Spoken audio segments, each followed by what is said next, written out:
Welcome to Funfamiliar Territory, an anime and or gaming podcast hosted by two white dudes who've been friends for over 15 years. It's not what you know or what you don't know, it's how you play the game. So come on, get on our level, and transform into our world space.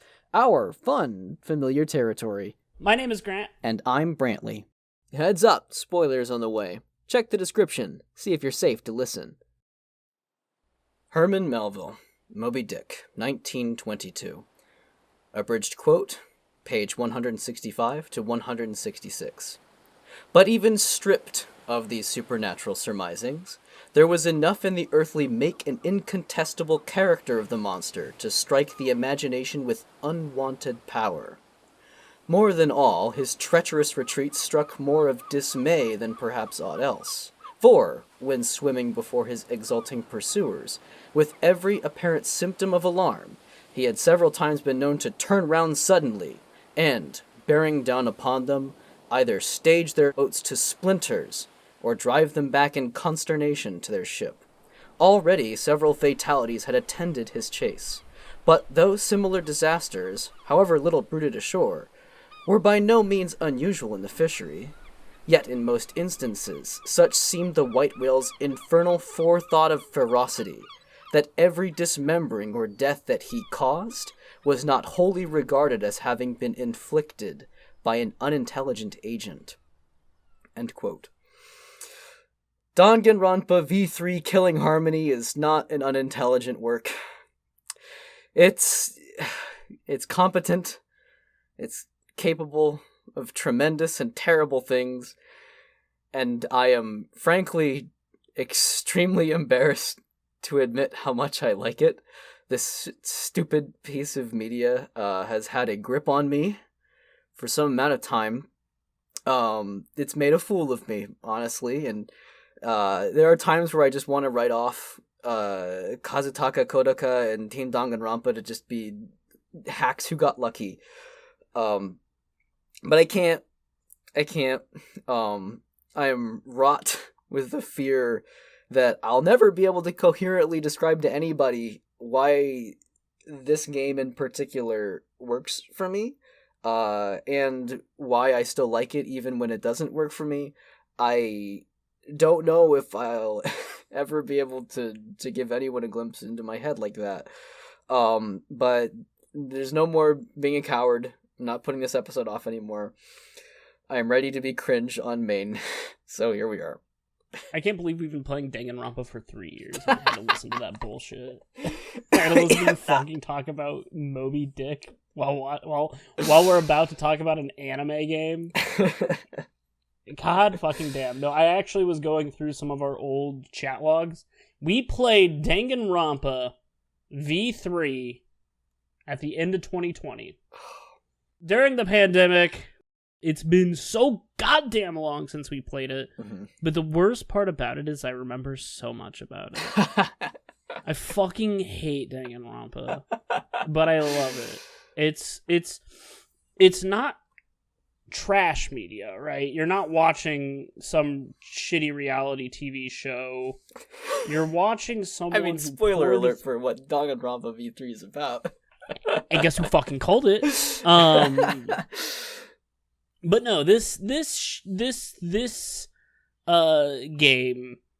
is, it's kind of like an Uchikoshi game, mm-hmm.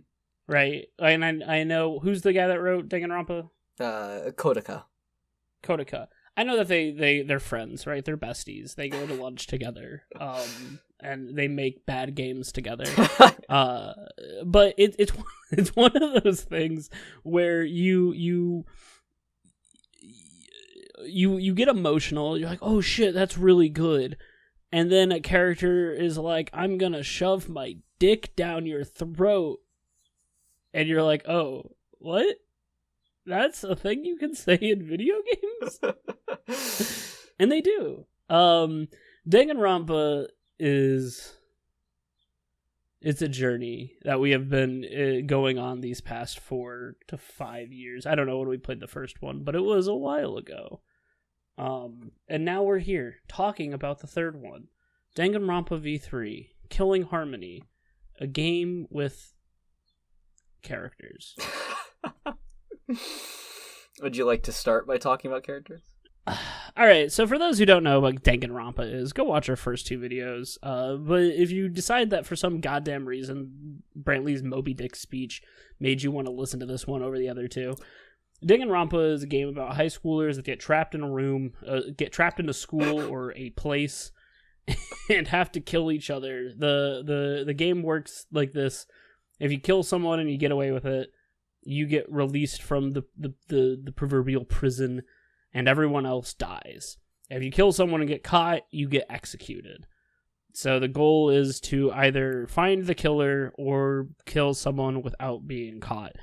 And since this game is about the protagonist, you unfortunately don't get to murder Kokichi at any point in the game, which is a huge negative points for me. Would you really kill me in front of everyone?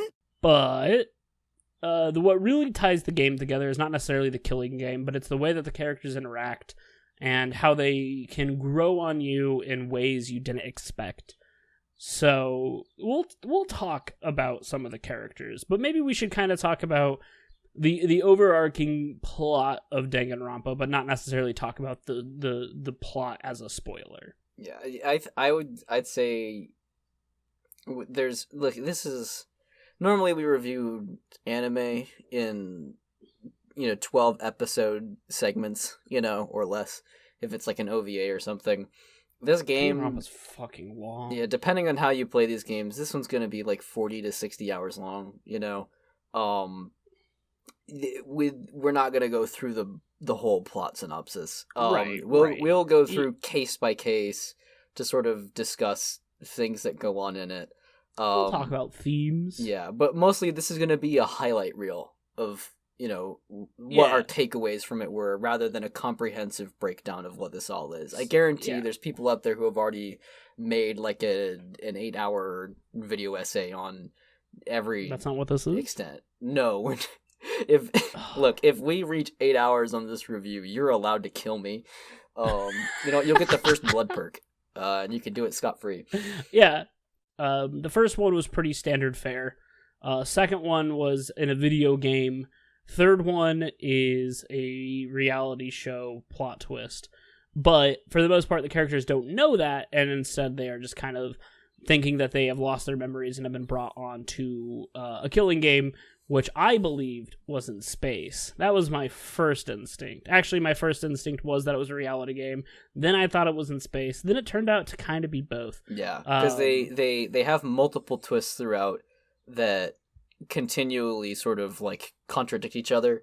So space was one of the plot twists. So I need to do an aside on this. When we played this, Grant was extremely good at guessing almost every single significant plot twist that happened.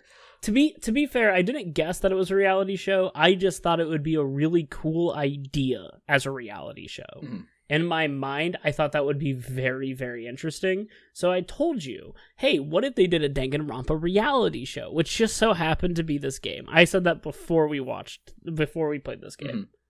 Yeah. And by the way, we constitute that as different than like the Danganronpa 1 like televised airing of it. Because the televised airing was supposed to be like, oh, look how these kids fall into despair. This one is more like, hey, watch these kids murder each other for your entertainment. Exactly. So let's go over some of the characters that we have in this show. Yes. I think we should start out with the most important character. And let's talk about Rantaro. Yeah, should we first describe how we've sort of categorized these characters? Yes. So with each of our Danganronpa videos, we enjoy setting up a tier list of sorts. In some ways, it's not really a linear scale of who we like most, but more so a categorization of what these characters sort of mean to us in terms of their writing quality. So the tiers that we have set up, I'll start from the top and then go to the bottom to describe them. Our top and hold on one second. Yeah. Another caveat about this: these don't include free time events. Yes, we've come to the conclusion in our last episode that while free time events can make characters better, since you might not experience them throughout your playtime, they do not count to the final score. Yeah. because they, in essence, are nothing. Mm-hmm. Yep. So I'll describe the categories top to bottom, and then we'll go through the characters from bottom to top. So at our toppest tier, the characters we appreciated or enjoyed most, it's the worthy tier. So far, no one in the series has really been able to replace Sakura Ogami from Danganronpa 1. The truly best character, not even like the best character in Danganronpa, just like overall a tight ass character. Yeah, Sakura's amount of nuance and badassery, and just like was a diamond in the rough in Danganronpa. And although there are characters that maybe like have like burrowed into my brain a little deeper than Sakura, I feel like Sakura is one of the most consistently well written and most impressive characters in the series. And so Sakura is kind of our bar, right? Like Sakura is the classy pick, in my opinion. Mm-hmm. And so these characters sort of get close to that in some way. One tier down from that is, yeah, sure. Which is, yeah, we don't have any recommendations for how we'd want this character changed. They're good as they are. We have no complaints for the most Even part. though that might make them boring. Yeah. The difference that goes from yeah, sure to worthy in my mind is if the character is boring. Mm-hmm. And that doesn't mean that they aren't good characters. It's just they're not someone that I get hyped to see. Yeah. Granted, we do have a category for yawn, which is legitimately something about them, would require a trip back to the drawing board in order to make them more interesting than they are, or to help them to fit better into the game's cast. So yeah, sure is, yeah, no notes. It's good. Under that is good concept, easy fixes, where we have like, there's something that didn't really sit with us well, or, mostly is a good character, but then there's a weird caveat to that, or something that bugs us, Below that is good concept needs TLC, which is just a more severe version of that, right? We have some complaints or some issues with how a character is written or expressed or designed, and in order for that character's benefit and for the rest of the cast benefit, we'd want changes to be made, and we can sort of narrow down on what some of those changes are. I mentioned the yawn category. That would, we sort of mentioned that right in the middle of the chart, right? Like, they might not be harming the game where they're at, but we definitely like to see things differently, subjectively. And by the way, all of this is subjective. We're not walking in here with any, like, objective measurements. This is what Danganronpa characters should be rated. I have a list of data to prove you wrong, but we have to keep it under 8 hours, so I can't go with all the objective data. Yeah, you can't. You go up to your gigantic like early computer that feeds out like a print sheet that's 10 yards long. Mm-hmm. Underneath that category is this is my trash, which is basically bad concept but fine writing. This one's weird. It's our tier designated for a character that we can both agree is problematic or, not written well, some kind of problem. But it's something hits. There's something that's really kind of funny about it. Or like it works half the time or it doesn't work the other half, It's a guilty pleasure kind of category. Beneath that, though, is concept needs serious therapy. That's, where we put characters that really just didn't work for us, or, that we have strong feelings against. And again, we'll always try to recommend, what we would want to see done differently with these characters. But ultimately understanding that, like, this character did damage to the game. Beneath that, our penultimate category is no. The no category is where we put characters that we feel like we just kind of have to throw out. That we really don't have any idea of how we would fix the character beside to go all the way back to square one. And finally, below that, we have First Blood, which is a category we've designated entirely to our first character we'll discuss, Rantaro Amami. Grant, do you want to describe who Rantaro is and why he gets this tier to himself? Because he dies, like, instantly. That's the way it is. One of the problems that Danganronpa has is when a character... Someone has to die first, right? You cannot pad the game out until the first kill happens. And almost every single game, the first person to die doesn't have a lot... You can't really grade them.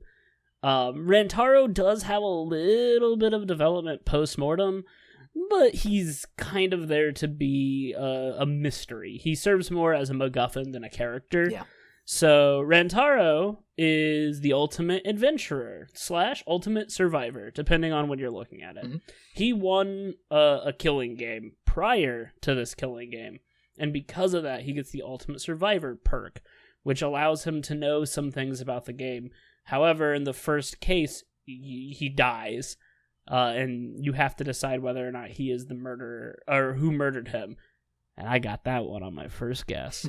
And so his character is interesting. His design is fine. He kind of gives me like youth pastor vibes, and maybe it's because in one of his concept arts he's like sitting on a chair backwards. It's super true. He has that like his voice is like, you want to talk about God? Yeah, he's projecting it at a lower register than it really is at like normal speaking quality, you know? Like man, that's the hot diggity. The time that I spent as your teacher has been such a comfort to me. Ooh, that one's gonna. That's gonna stick with me. But he's fine. He doesn't. He needed to die first, and he did. Mm-hmm. He actually has no free time events. So you don't even get to learn more about his backstory. Because he dies. Yep. Though that does make things a little easier for gameplay purposes. It means that you don't start learning about him and then abruptly stop learning about him. And we'll talk about his death when we talk about the cases, because hot diggity damn. As we go through each of the characters, I do want to mention a few things. Two things in particular. One, I'd like to quiz Grant on the character's likes and dislikes, because some of them are interesting or absurd. Some of them I know, because I know, saw them, yes. but not all of them. Rantaro's likes are a walk on the beach, and his dislikes are getting hit in the head with a bowling ball. That's... No. Do you want to know what his likes and dislikes are? Yeah. Okay, because I'm going to tell you anyways, even if you didn't want them. Likes, extraterritorial rights. Dislikes, cars. Which, honestly, based. Fuck yeah. And you know what? It makes sense for as the ultimate adventurer, because cars take away that adventuring. Yeah. Something else I'd like to mention with each character, I'd like to talk a bit about their identity. The difference between truth and lie is played up quite a bit. Lying is a mechanic in the case trials now. There's a big sort of lean into, you know, what is real and what is fiction. Kind of the whole notion of truth as being something that's constructed and something that we rarely get to confirm, 100% in an objective way.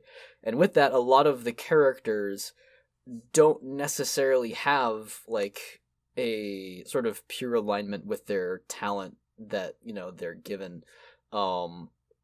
This is, even more exacerbated from Danganronpa 2, where I felt that the characters in that game kind of would subvert their expectations of roles, where, you'd have characters that say, like, oh, here's the mechanic, but the mechanic is, a real coward and kind of runs from problems, as opposed to being, what you might expect, like a hardened go-getter type.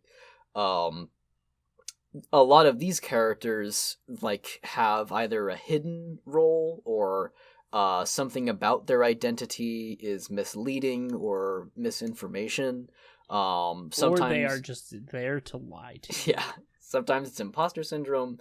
So I wanted to mention sort of as we go what each of these are. And for Rantaro, as Grant mentioned, Rantaro's ultimate ability gets hidden right off the bat. He's, for like 2/3 of the game. Yeah. So on that principle, he follows in suit with that theming. Though he also has sort of a double identity in that by surviving through a killing game, he now becomes the ultimate survivor as opposed to the ultimate adventurer. So he is changed from his experiences in the killing game.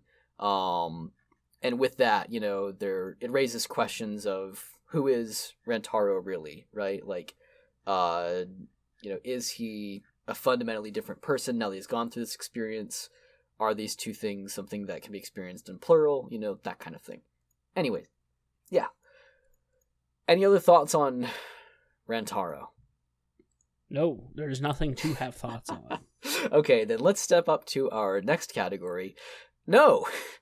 Where we have Korekyo Shinguji as our sole occupant of this category. He fucking sucks. Very, very unfortunate. Okay, you're feeling strongly about Kyo here. I think everyone should feel strongly about him, and it should be, goddamn, this character sucks. You know what? Do you want to go ahead and lead with your feelings on Kyo?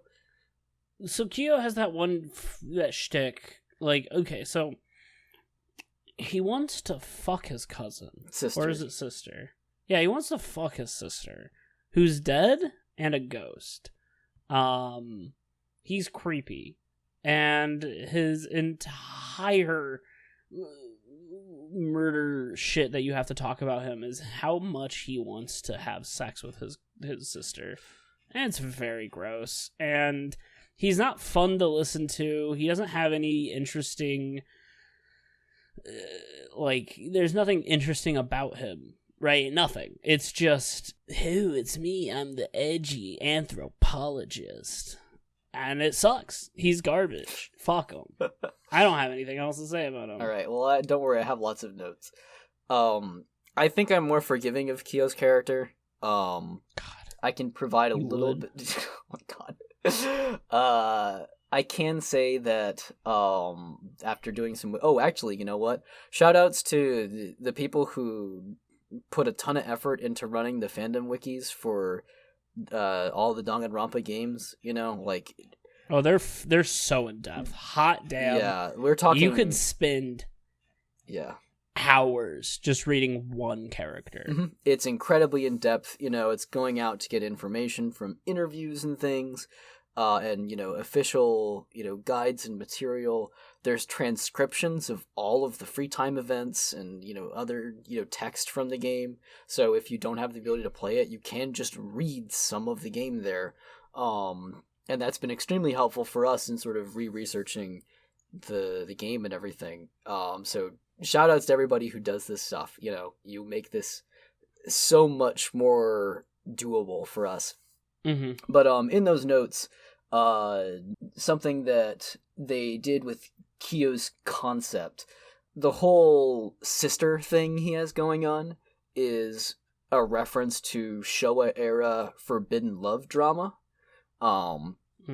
So that does have like I guess I'll say a reason for being there. It's meant to sort of cement his character as a weirdo and kind of like an old school out of place character. So that is part of him. He's supposed to sort of represent this as an anthropologist. They're using him almost for edutainment in some ways, where he's telling you about the semantics of Japanese idioms and mythology, spirituality, and that kind of thing. I recognize too, again, coming from the wiki, he apparently has there's a real person who he's modeled after in terms of his getup. Who is it? I don't remember. I didn't note that down. But the information's out there. but I'll agree with Grant. I don't think it works really. Like, again, there are times when YuGiOh is explaining things about, say like the power of words in Japanese language or something. It's like, oh, that's really neat, but I feel like more often than not, when YuGiOh is participating in conversations and stuff, it ends up being very nothing because he hardly ever takes sides on things. More often than not, he'll say, oh, this is a terrible experience, which just shows that humanity's interesting, right? It always kind of loops back around to everything is a good thing because it's an experience. And I get what they're going for, but it doesn't make YuGiOh a provoking character or an evocative character. He ends up becoming very forgettable, right? Because like there's so many of these situations where he's not really reacting strongly. There are a couple times where he'll actually like stand firm and have opinions on stuff, like in the secret casino event. Mio tries to make various sex jokes, as we'll discuss in a while, and he just flatly shuts her down and tells her to shut up. And it's like, hey, that's kind of funny.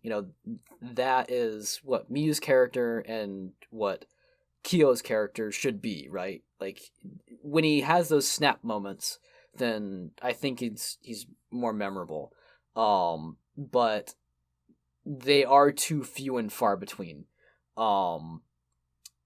He just doesn't leave much of an impression. And when it comes to revealing his backstory, which is extremely loaded and charged, it's all too little too late. From, the whole, I'm trying to gather friends for my sister, like, it's possible you can pick up on that earlier, but it gets so trampled on, or it's hidden in free time events that it's just not, it doesn't stick. It's something that I forget until I go look back up again. So again, it's just forgettable to me. On top of that, it gets revealed that, like, he's a serial killer, not unlike, Genocide Jack in, Danganronpa 1, where it's like, here's this mythologized character that, oops, they're here, except no one knows that YuGiOh is out killing people because he's hidden it, and now he's a killer and it means nothing because the case is over already, right? It's only backing information. It really honestly didn't need to be there because in between him revealing it is you convicting him in the case and then he gets executed, right? It really doesn't pivot your opinion on him. Or it didn't for me. They have this attempted gender weird thing going on where he is his sister, and that gets dicey too with like a sort of attempt at dissociative identity. And again, it's like we saw that in Danganronpa 1. I don't think we need to repeat that, and it doesn't feel right as a callback either.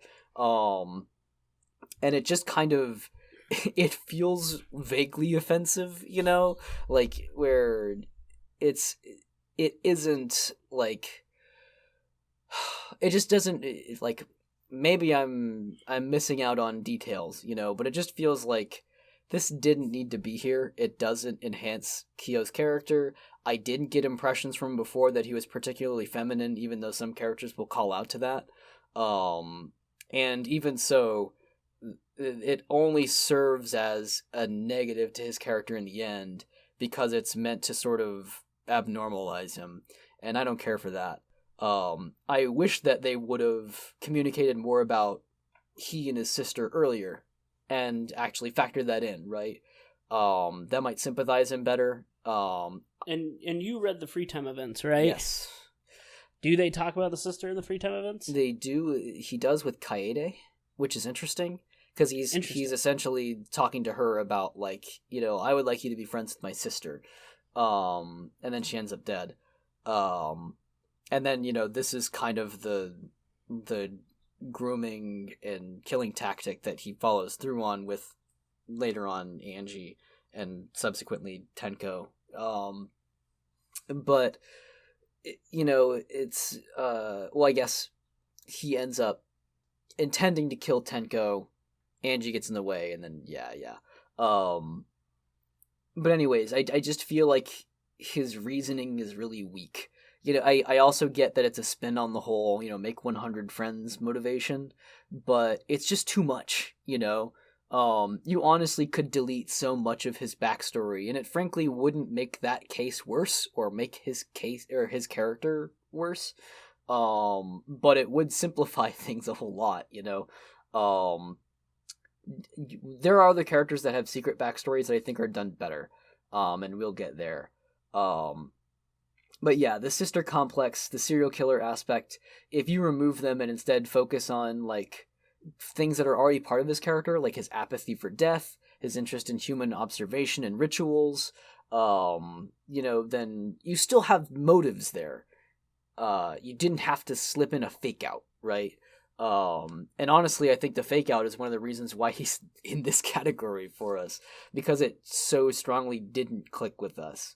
So yeah, it was a lot of work for little impact, or at worst, it killed his character for us. So yep. Yeah, he's bad. His execution is go... brutal too. Yeah, he gets sucked up as a ghost. Yeah, it's exorcised, which, like, again, like, in the end, I don't care much for his character, but it feels bad watching that. It's really cruel.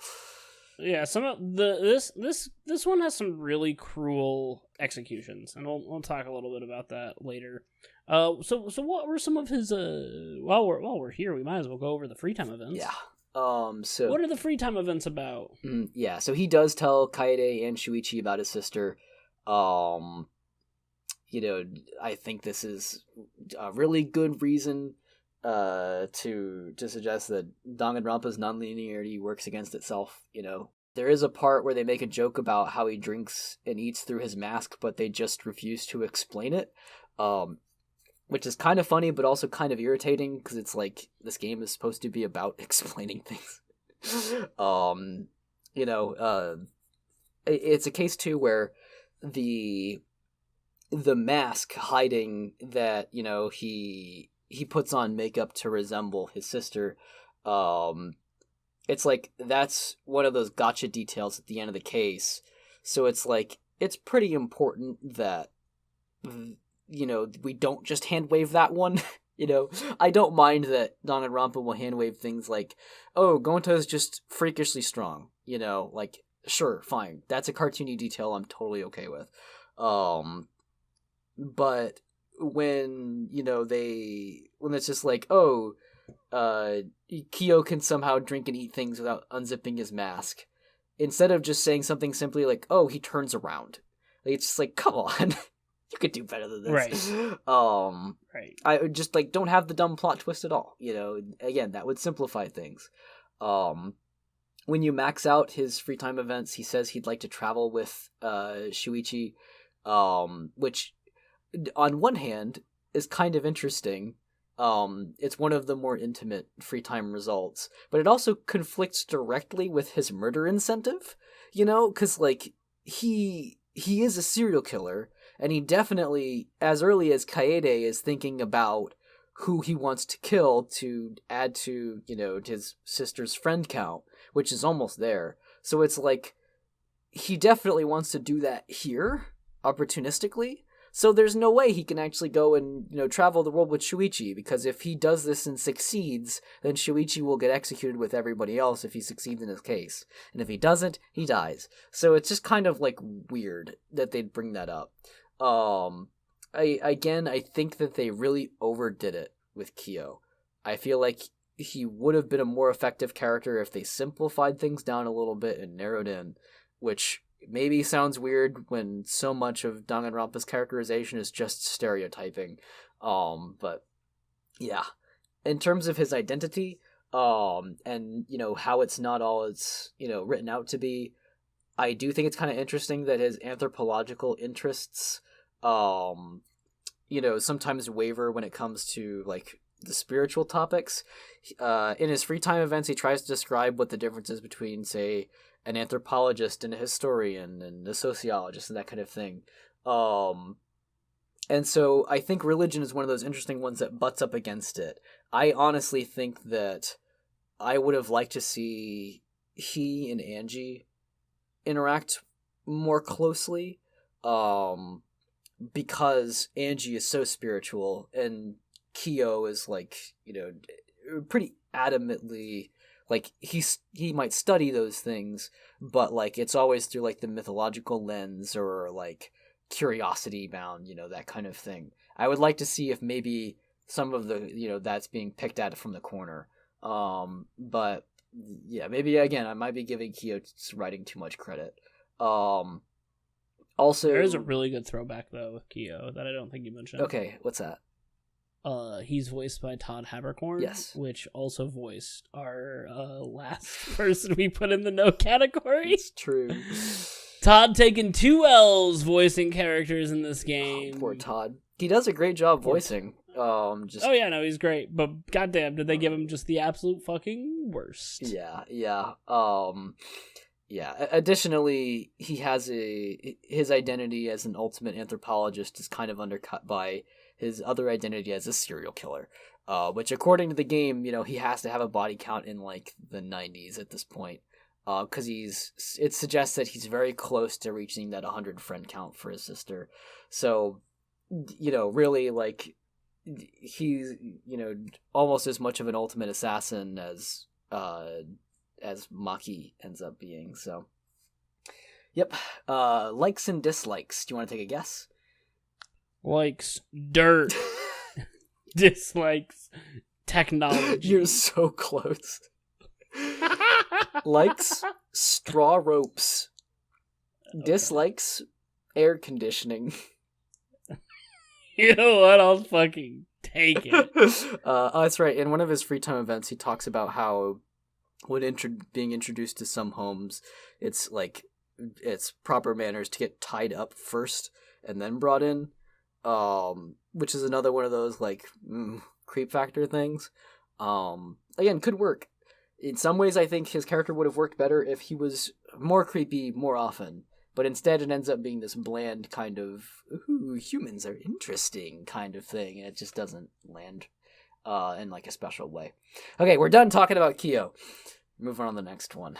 Tenko Chabushira. She's the ultimate punch person. Neo Aikido master. She is a martial artist who we put in concept needs serious therapy. Learn some manners, why don't you? She is basically, she exists to say, hey, man oh man, do you want to have lesbian jokes in this game? Isn't that funny? Haha. That's it. That's her character. I know there's more to her, but the more of it is, I hate men so much. And you could stand to learn some manners too, you insensitive jerk. That's true, which is pretty based. No, it's not. It's awful. No, it's one of those things where it's just such a, it's so forward in her personality, and you don't really get anything from it, and it's just. I want to know how many times she utters the words "degenerate male" in this script, because it's too many. She's such a frustrating character for me. She could be better. Yeah.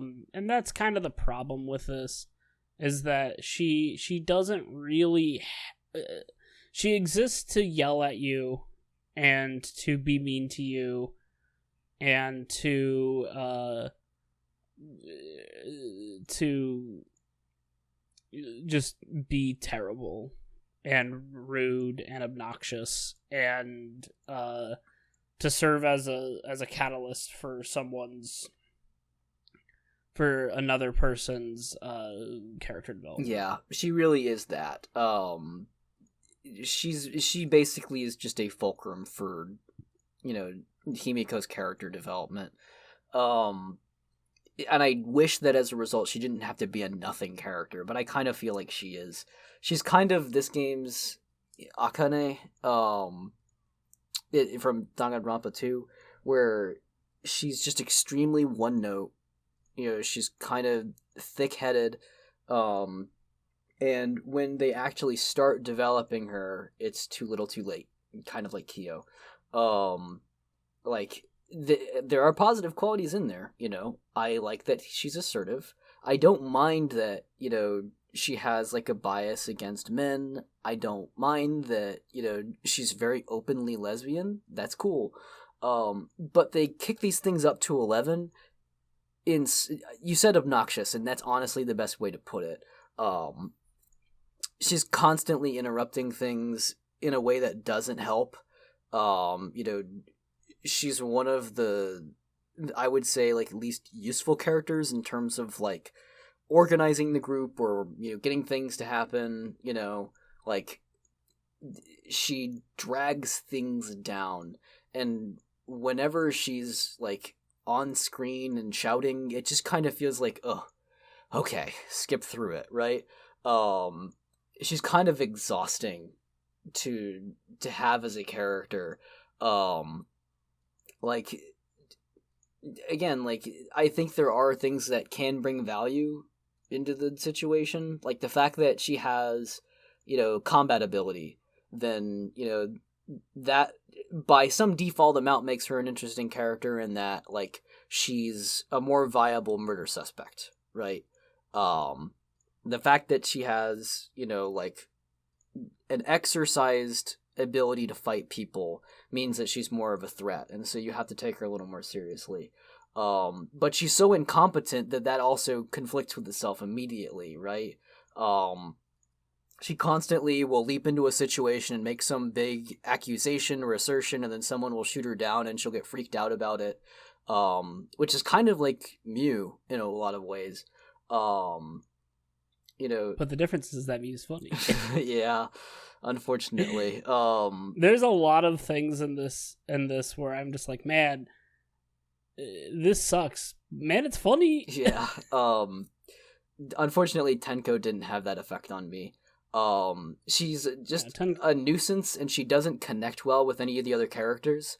I know that the plot is supposed to be that she's trying to, force a friendship with Himiko, and it's just not working. And, Himiko kind of strengthens in telling her off.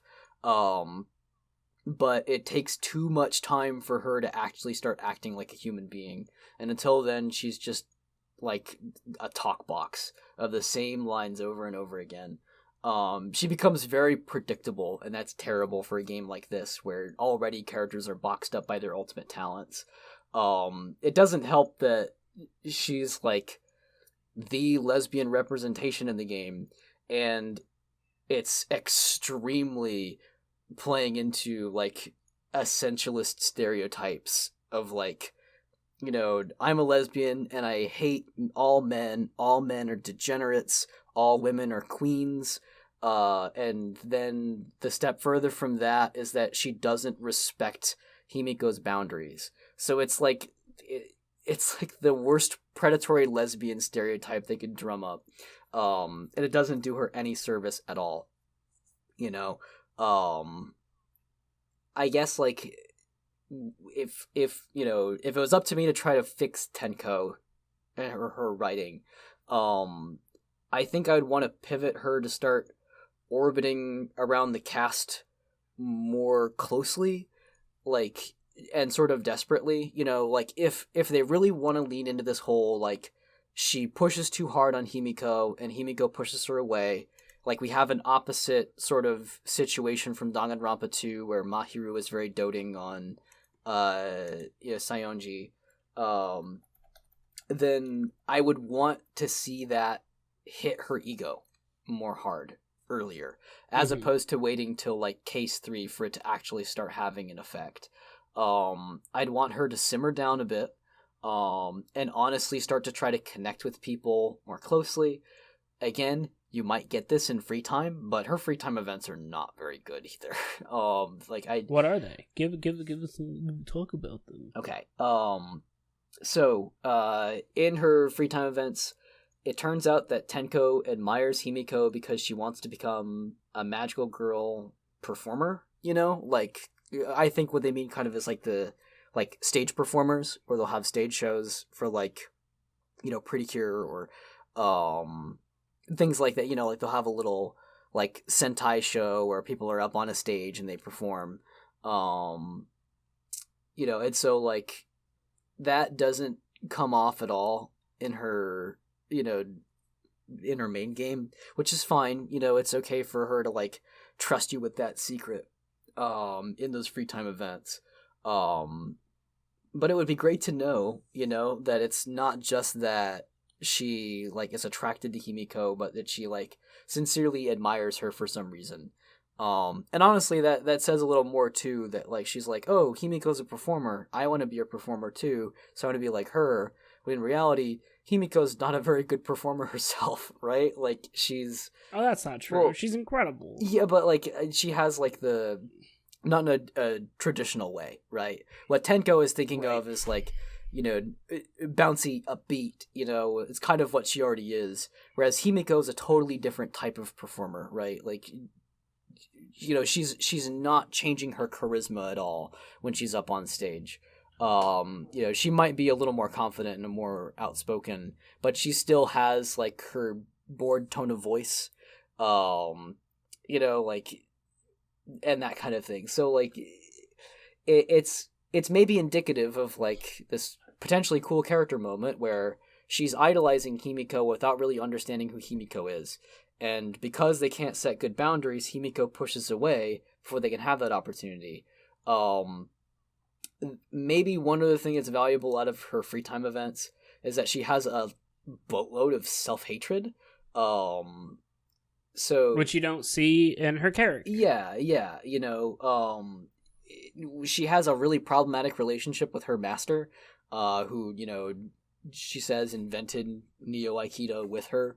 And really, it just, like, the more you learn about him and all this, it's like, wow, this is all bullshit, you know? That it just kind of seems like, you know, her master is just telling her things, and she's just kind of taking them at face value, like, she's just very gullible.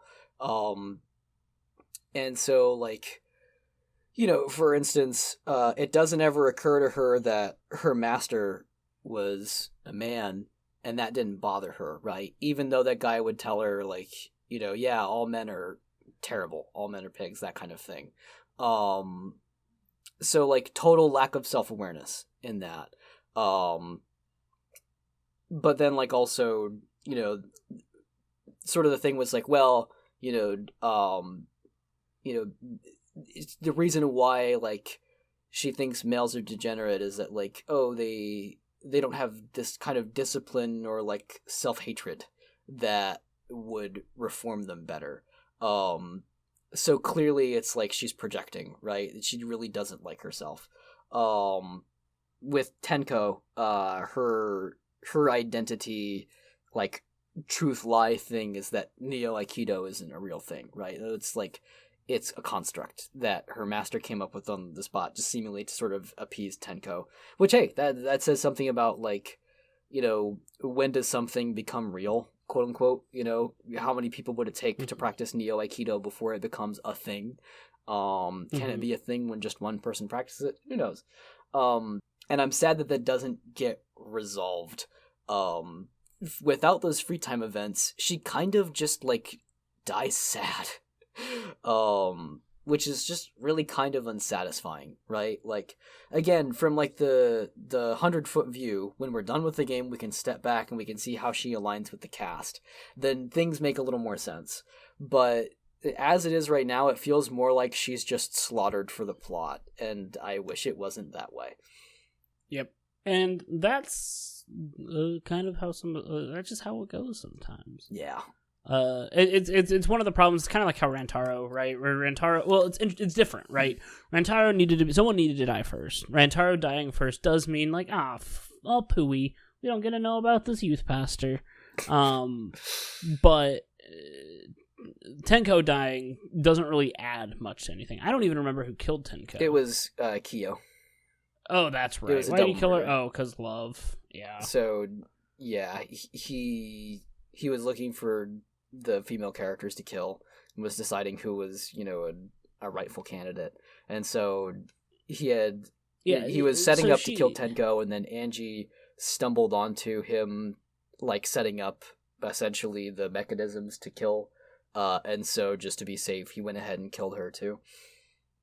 Yeah, it's one of those things where not only does she just die, but she dies stupid, right? She doesn't die in a way that's fun or die in a way that propels the plot forward. She dies almost seemingly from some side reason. Yeah.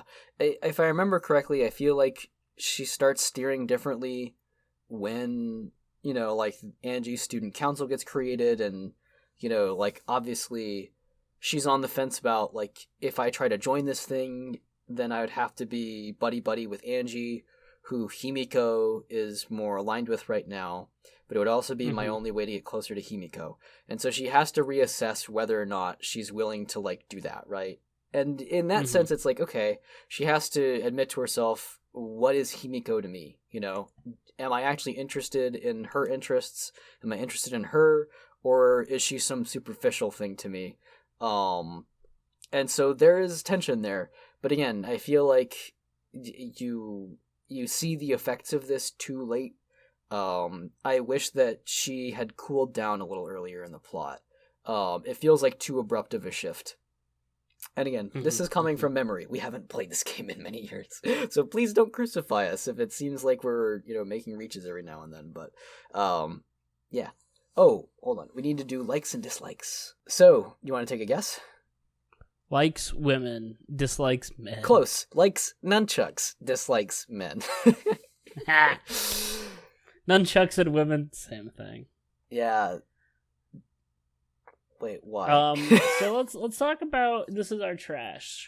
Both these characters have some severe problems about them as characters, but goddamn, were they fun. Yeah, some of this too comes from when we were playing it. I was voicing the script out loud so that way people could, like, listen along. Because a lot of the dialogue is not voiced in the game; it just has voice grunts to it. And so we would come up with in-jokes that sometimes would make us like the characters more than they actually were. One of these cases was not necessarily that. The other case was, who would you like to start with in terms of these trashy, problematic characters that we still love for some reason? Let's talk about Angie. Angie Yonaga. Okay, so Angie is... I feel like a huge disservice in a lot of ways. You think? Angie is the ultimate artist, and it almost like Hifumi in Danganronpa 1, it really only comes across once you get into the chapter that she's, like, most involved in and where she'll get killed. Her artist personality doesn't have much of a sway because all of her art is done as, an oracle of the god that she worships, Atua. And so, really, she's only an artist as a way of, like, commissioning what Atua says to her. That's how she describes it. So, she is not so much an ultimate artist as she is, this religious figure in the game. That's what most of her dialogue is about. And unfortunately, the problematic part of it is that it's leaning into these negative stereotypes. It's a really big bummer seeing that, Angie is one of the few, like, clearly, like, she's an islander. She's a dark-skinned character. But they don't give her any defined nationality. We can maybe assume that they were going for, like, a Polynesian descent, but again, like, they deliberately don't name it so that they're not liable, and that sucks. Whenever they're describing her religion, it's a joke. It's about giving this image of a religion that's barbaric, that, you know, we're like, whenever she has to talk about, you know, Atua and what worshiping Atua involves, we're talking about, you know, bloodletting sacrifices and, like, you know, giving up marital rights and some really problematic potential, like, rape jokes in there, you know, like, it's awful.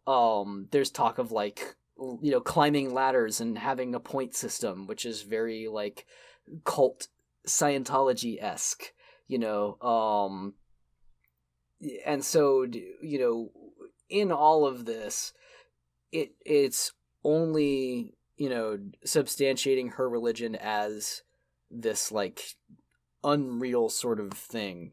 It's meant to be laughed at, and I don't find it funny.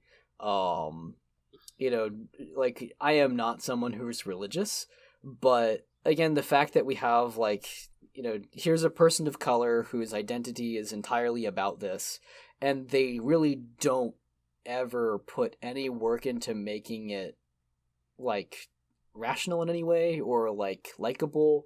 It is just meant to be a thing to be pointed at and laughed at.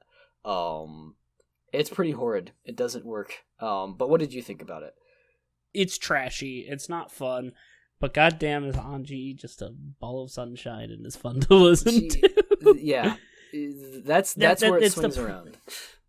Because, like, the way she does her dialogue, she's so bubbly, she's so happy. She's voiced by Cassandra Lee Morris in the English version, and she does, like, she says things like, you know, like, Sayonara. and it's just like, yeah, oh, like, just like, so cute and funny. and she's just like, I made art of all our dead friends to commemorate them, and she doesn't, like, see it as weird. Mm-hmm. And I think that's what makes her great, is that she does all this fucking batshit nonsense stuff. And she's like, yeah! 100% bubbly optimism. Yeah, like, in one sense, that is another, like, problematic stereotype. You know, the like, I want to say that it's a thing. Like, I only have, like, you know, examples that I can list off, but there is some kind of pattern, in having, like, there's, like, it's like a media or a fiction phenotype of, like, dark-skinned girl, born sexy yesterday, indigenous, like Princess Kita and Atlantis Lost Empire is kind of like that.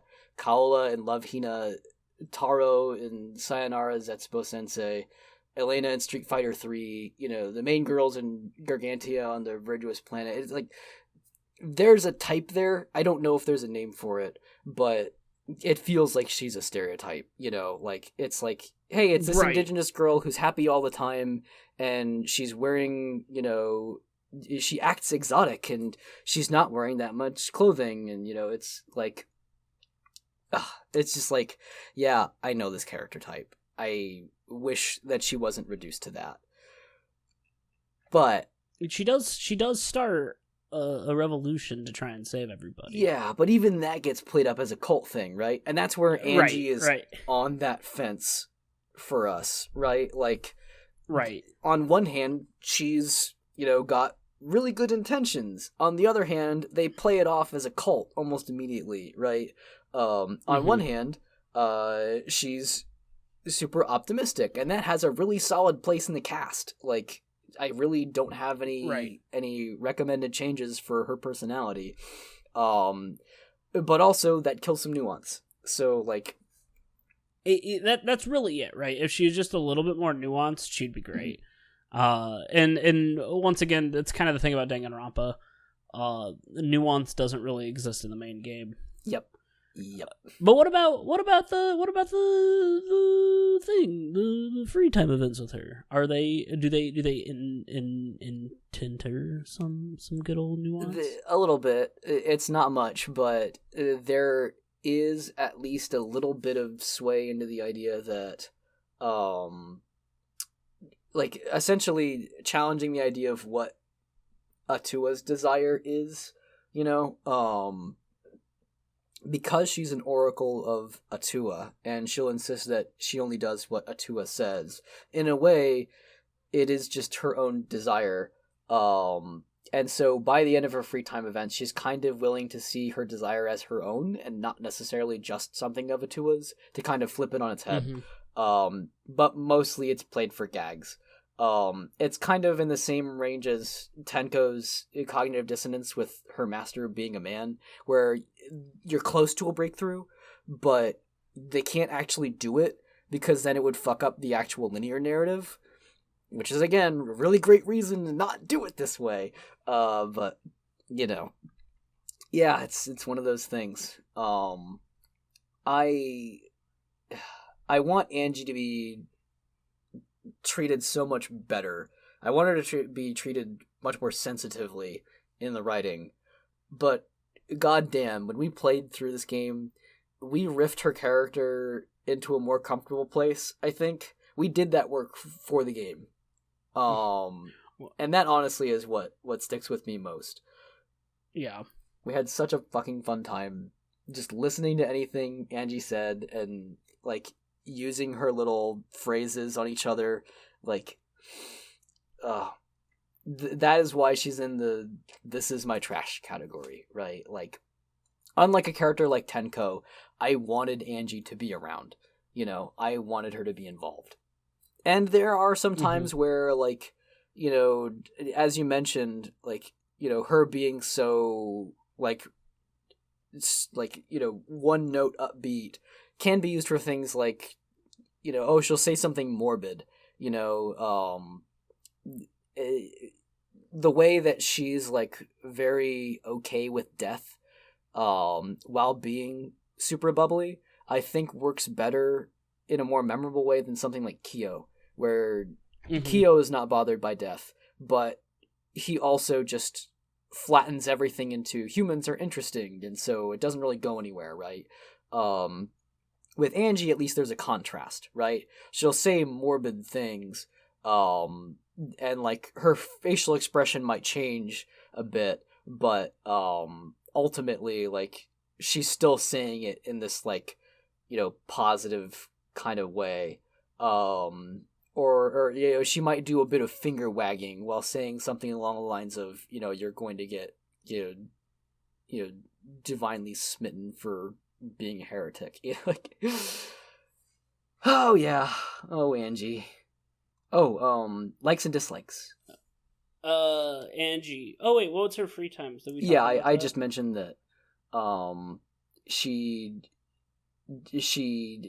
I didn't mention much of, like, the events so much because a lot of it is just talk, but she does kind of bend into maybe admitting not all this is coming from Atua, which, you know, again, that's Does she talk about teachers or masters in it? not really, because she's the person everyone looks up to.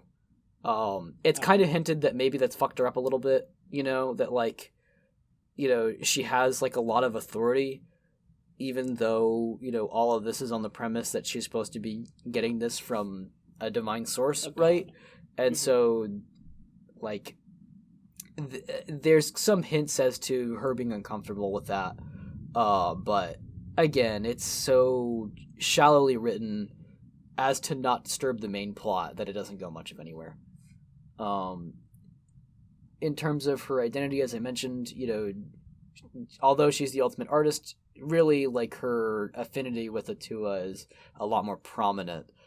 It's what sort of makes Angie, and it's what people look up to her for, and it's what ends up driving her to do the student council in chapter 3, which ends up being the, like, sort of major fixture of that chapter. Okay, likes and dislikes. What do you think? She loves pastels and hates, what's something that artists hate? AI generation. Nope. She likes avocado. That was a topical joke, Brantley! Okay. That was a topical joke! Soapbox, take it. What would you like to say about AI? I don't have anything to say about AI. I was just making a topical joke. Great. Of course. I do think that there are people that use AI because they don't want to work to be creative. Not that AI can't be creative, but I feel like a lot of people will use AI because they don't want to try and be creative, because being creative takes work. Indulge yourselves, express yourselves, make a bad podcast and throw it at people. Her likes are, she likes sunsets. Ooh, or does she like rainy days and hate sunsets? She likes Atua and hates non-believers. You know, she likes avocados and hates humidity. What? What? Which is fucking nuts considering that she lives on an island. I don't know what they were thinking when they came up with that. I don't know. Okay, so Mew Iruma. She sucks. This bullshit is a waste of my precious time and energy. But God, is she funny? So I want to talk about why she didn't get no, or why she didn't get needs work. So here's the thing about Mew. She's one of those uber, look at me, I'm so horny. I'm gonna make horny jokes about everyone. But they're almost always at her expense.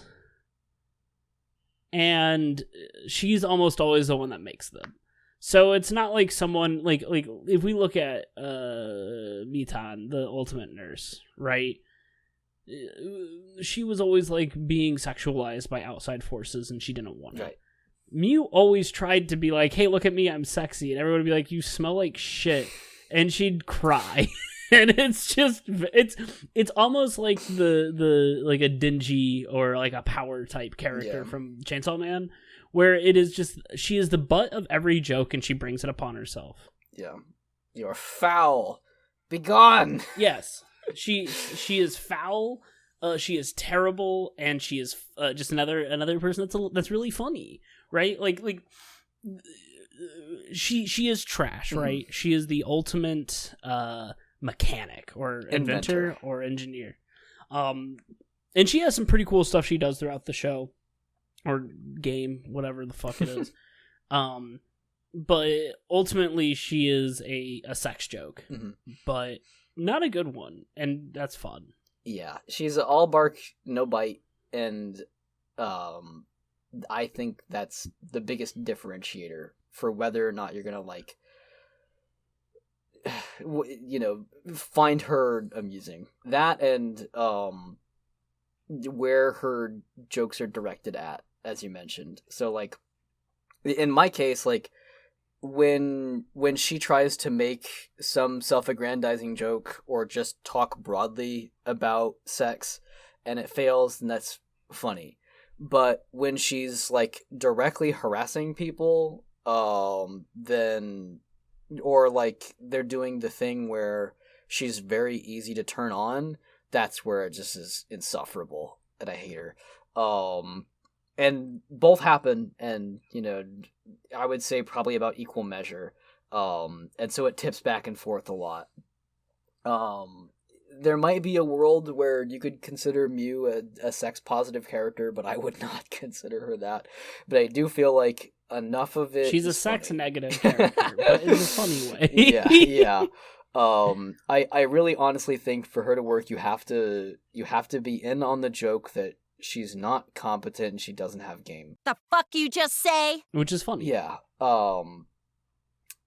Like, okay, I'll try to give an example. When she's doing extreme generalizations about people and sexuality, then that works for her as an easily excitable and self-centered person. Like, when she's just like shooting her mouth off, right? She's not considerate of people. So there's a line that when I was going back through things, I found it as an example. You're talking about the casino area, like the Monokuma casino thing that pops up. And she says, detectives get excited for casino games just like boys get excited for holes.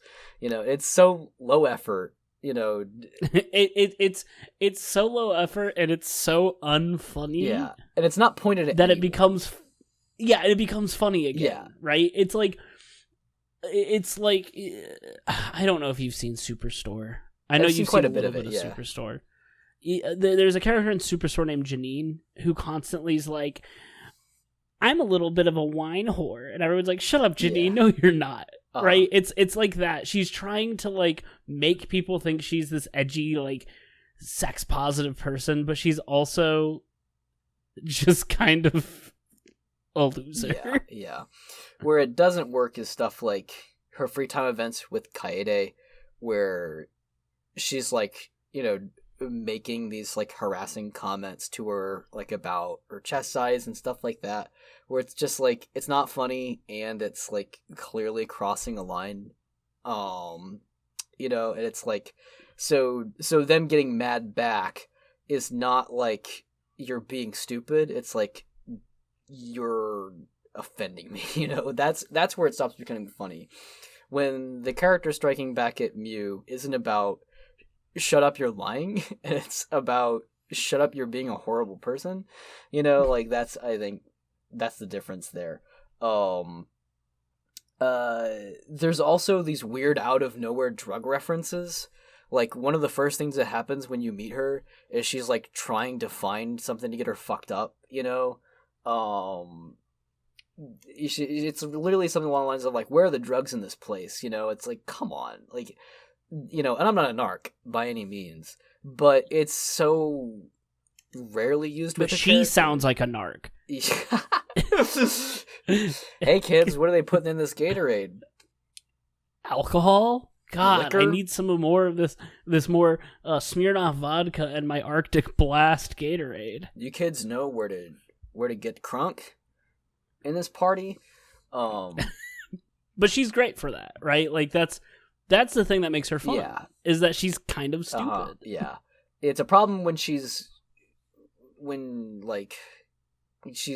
unrelatable and uninteresting, right? If it's those two things at the same time, when she's just being a bad person to somebody, or when, and then when that crosses over with the low effort, then it doesn't land. Right. Let's see.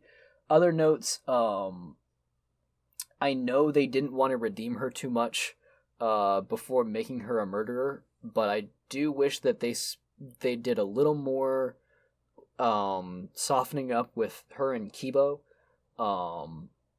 Like, they clearly had something there, but most of the time they just end up, again, using it for more, like, innuendo. And Gonta killed her, right? Yes, in chapter Gonta 4. was tricked into killing her. Yeah. Yes. Okay. Yeah. I just wanted to make sure. Not even tricked, convinced, but... Convinced, yeah.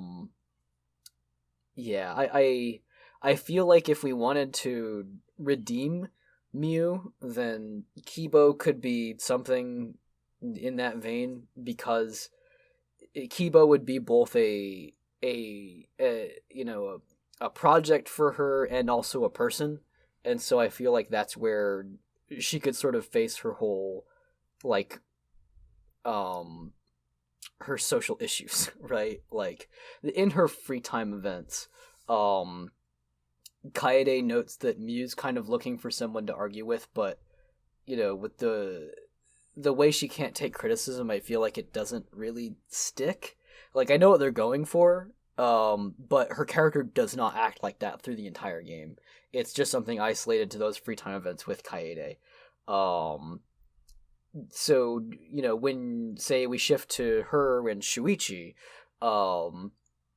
it becomes more clear that she's, like, socially inept. She wants friends, but really doesn't have...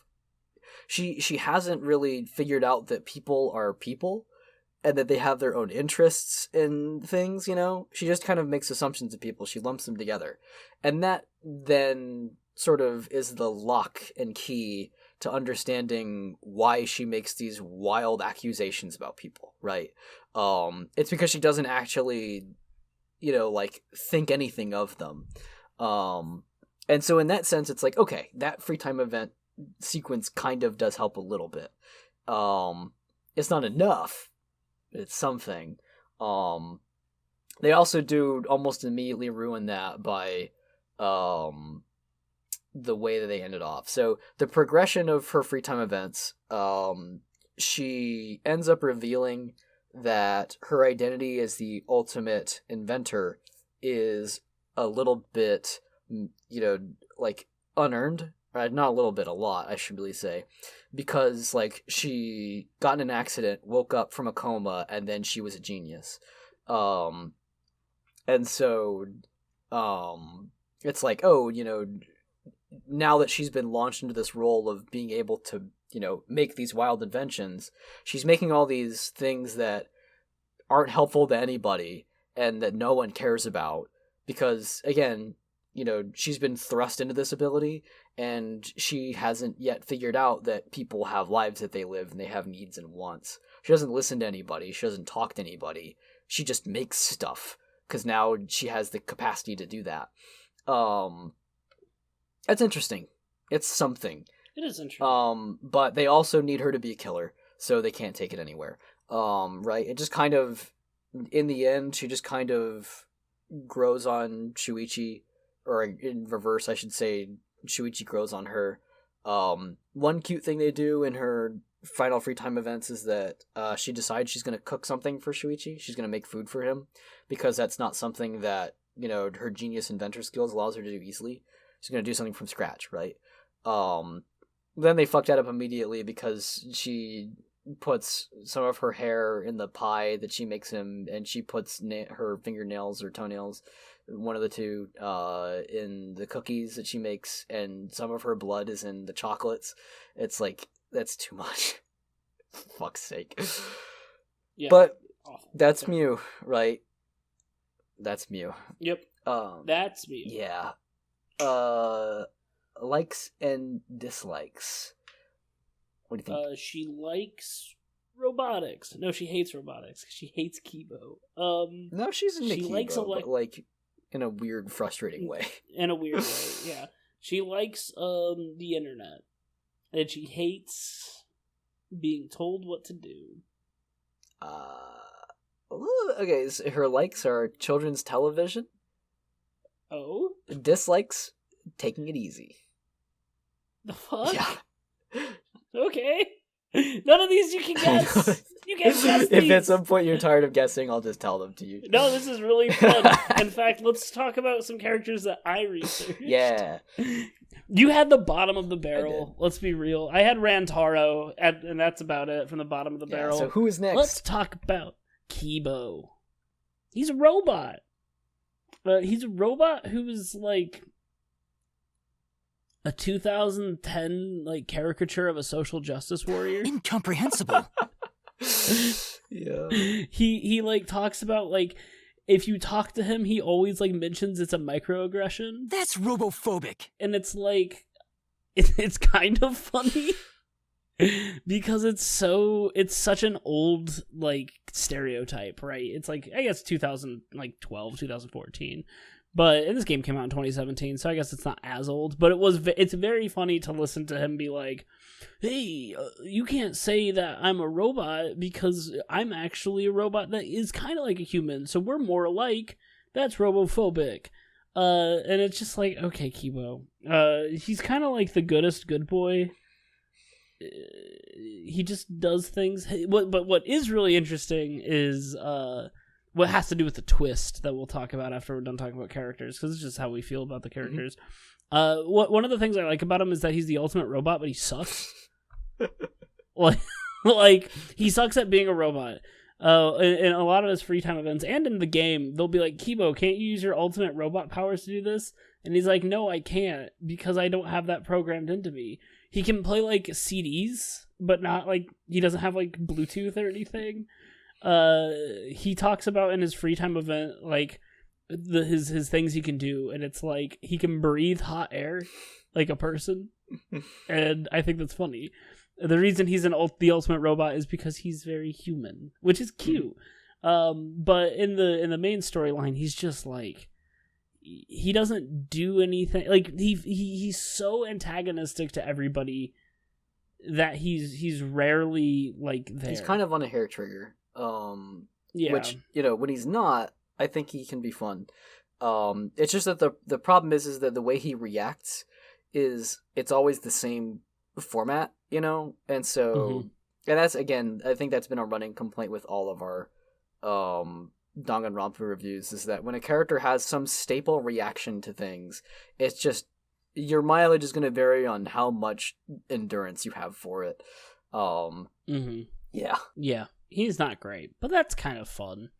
He's Yawn. I feel like if they just made him a little bit more prominent and give him a little bit more interests, he would be fine. His free time is pretty cool. He talks about how he wants to like bridge the gap between being a robot and being a human, and he talks a lot about his father and the person that created him, and how he became more human as the guy raised him as a son, which is kind of fun. His connection with Shuichi is like, oh yeah, this makes me feel like a human because of how much I am friends with people. And it's like, oh, that's good. Mm-hmm. But yeah, he's pretty Yawn. I don't think he's bad. I don't think he's great. Yeah. He doesn't have any problems. He's just there. Yeah, I think that it's fair. If we take a step back and we really kind of put the rose-colored glasses on, I think that there's room here to analyze Kibo as like having a double identity, not unlike people who are like part American and feel maybe like pressured to assimilate into white culture. You know, I've heard stories before of, you know, people that, you know, grow up sort of like wanting to be white, in the sense of like, you know, you're surrounded by so many consumer products that aren't at all, you know, like resembling your food culture, but they're so like addictive, salty, sugary, you know, fatty that like, you know, like kids will sort of sway towards those things. Heck, there's a good book on it. Stealing Buddha's Dinner is a really good book on this. It's from Bit Min Yuen. So I recommend read that book. It's really good. But you know, I do think that there is a bit of that in Kibo, where, you know, he's a robot, but he wants to be human because that's what surrounds him, right? When it comes to the end of the game, he can start to embrace, you know, the robot parts of him, and, you know, kind of starts to resolve the plurality of those things, right? He spent the whole game feeling like his robotic identity gets attacked, but he also doesn't care for his robotic identity that much, right? And so there's a lot of tension there. And so in the end, you know, when he starts blasting the place up, right? That's the most, like, robot thing he can do in a Danganronpa game, is to have laser beam cannons and to fly around, right? And that sort of thing. So I think that there's something there. I don't know if that's what they were going for, but I think it's possible to read into it that way. You want to guess likes and dislikes?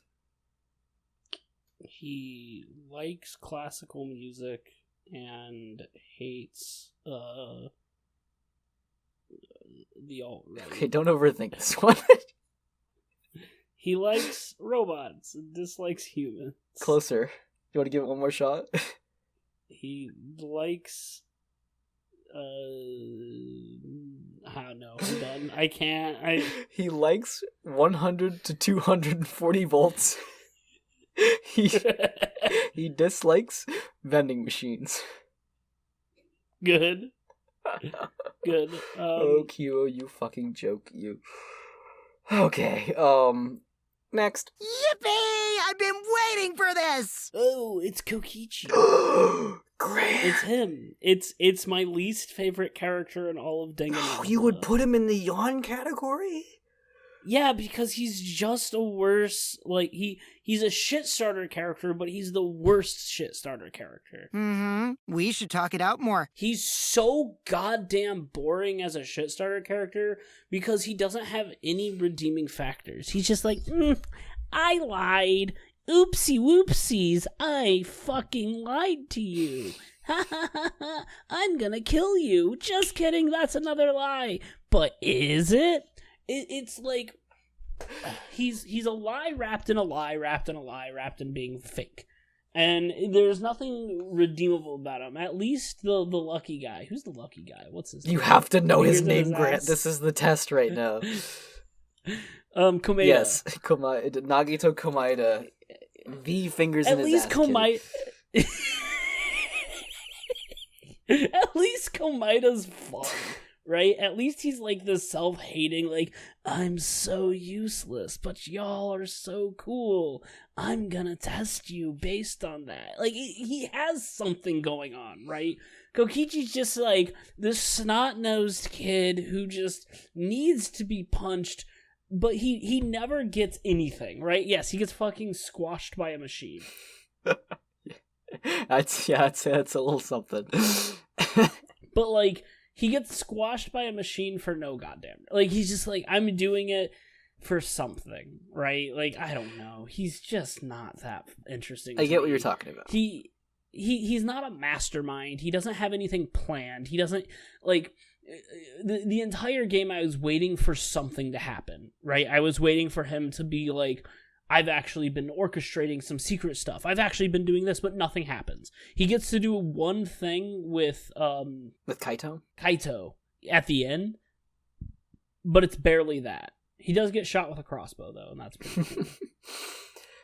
At the very least, when he does get to do his one thing, it's a trial version of his whole "is it truth or is it lie" shtick. Yes. And that's cool, but goddamn, is it just so exhausting? You have to go through the whole game with him up until then, right? Yeah, and it's just like, I don't know. It is funny because Shuichi in his free time does say that talking to him is exhausting. His free time sucked too. Like, I get no reason why people like this character as much as they do. Now, do you get why they ship him with Shuichi? Yeah, because no, I don't. They have no chemistry together. Like, at all. Like, I've seen some pretty fucking weird ships in media. I've been on the internet since 2005 or whenever. I know how people react to fandoms. He's just so uninteresting, and he has so... Like, there's nobody in the cast he has chemistry with. Everybody hates him. Grant, don't you love it when you... Doesn't awaken something in your heart when you see Shuichi and Kokichi tenderly holding each other's smalls of their backs, and they're looking to the sunset together with so much hope?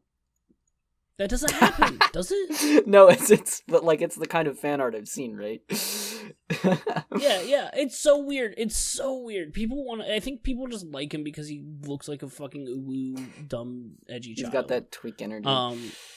He's got so much of that, and it sucks. He sucks. I hate him. If you're someone out there who really enjoys that ship, don't take this as hate against you. We're not haters against you. You can do what you like. Fanfiction is your exploration and generative ability to make something of something else. But wow, we just don't get it. So sorry. He was voted the most popular Danganronpa character from V3. Now close your eyes and imagine a Danganronpa fan, Grant. I know what they look like. I'm just kidding, I don't. We're the ultimate haters. We have to accept that. I am the ultimate hater. I love it so much. I don't get his popularity. Anyway, his whole shtick is lying. He lies, and it's frustrating. Yeah. I think what doesn't work for me is that from a writing perspective, he's the ultimate plausible deniability, where it doesn't matter. Rantaro got 6th. How? How? He dies right away. Pause everything. Do you want to read that list? No, I'll read. Do you want to go through everybody and then we'll hear what everyone else has to think about it? Okay. Yes. We have because we gotta compare. We gotta compare ourselves. Yeah. We have to see what freaks we are compared to everyone else. But yeah, I think that Kokichi doesn't impress me because as soon as he lies about a lie, that's it. I will say real quick, I found a. Oh, never mind. That's just for Danganronpa, the first one. Never mind. I thought that was total.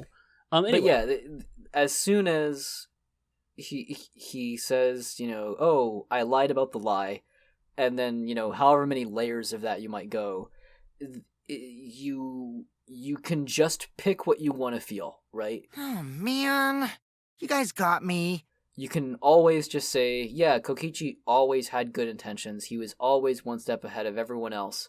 Or you could say, no, he was the bastard of the earth. And any of those would be correct. You're doing the writing for the author at that point.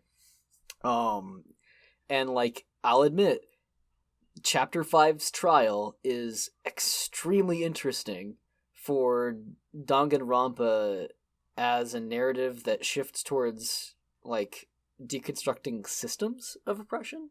But,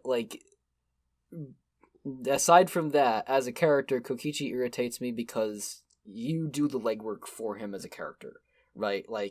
If you think he's cute and funny, then you're probably going to woofify him, just naturally. Mm-hmm. If you don't, then he's just going to grate on your nerves. You will invent the character that he is because he doesn't have a shape, right? He has no commitment. Even up until the end, right? You can be told everything.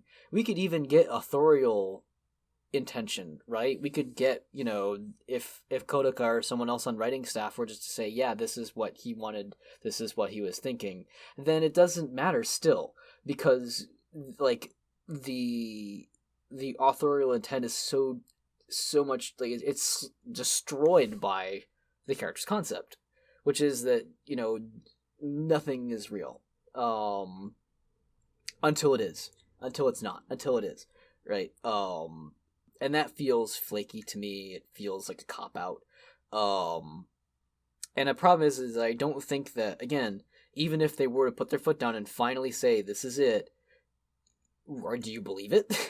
Because Right. You as a person interpreting the story many, many times will have to deem whether or not something is reliable information within the narrative logic itself.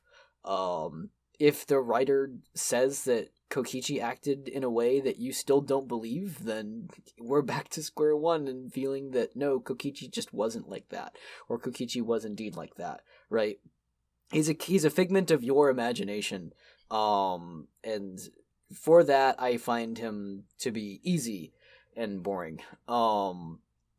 He ends up feeling kind of flat. Not unlike YuGiOh, right? Yeah. When everything comes back around to everything is interesting, when everything is a lie, then there's no depth, right? It always bobs back up to surface level. So there's my feeling on that. I hope that makes any kind of sense. Yes. Yeah. I agree.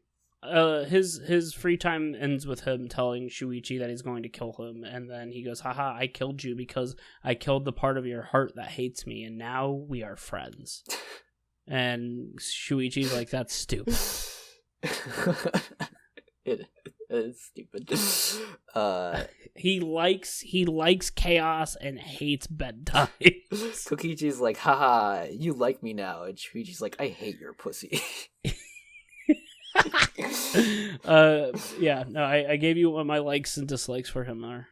He likes carbonated drinks. Something Coca-Cola Death Squads, Pepsi Navy. And he dislikes pig feet. Cool. Same, I guess. Great, you're so much like Kokichi. You love I'm gonna bubbly. Throttle him. You love Pole. I'm You gonna love your throttle him. seltzers.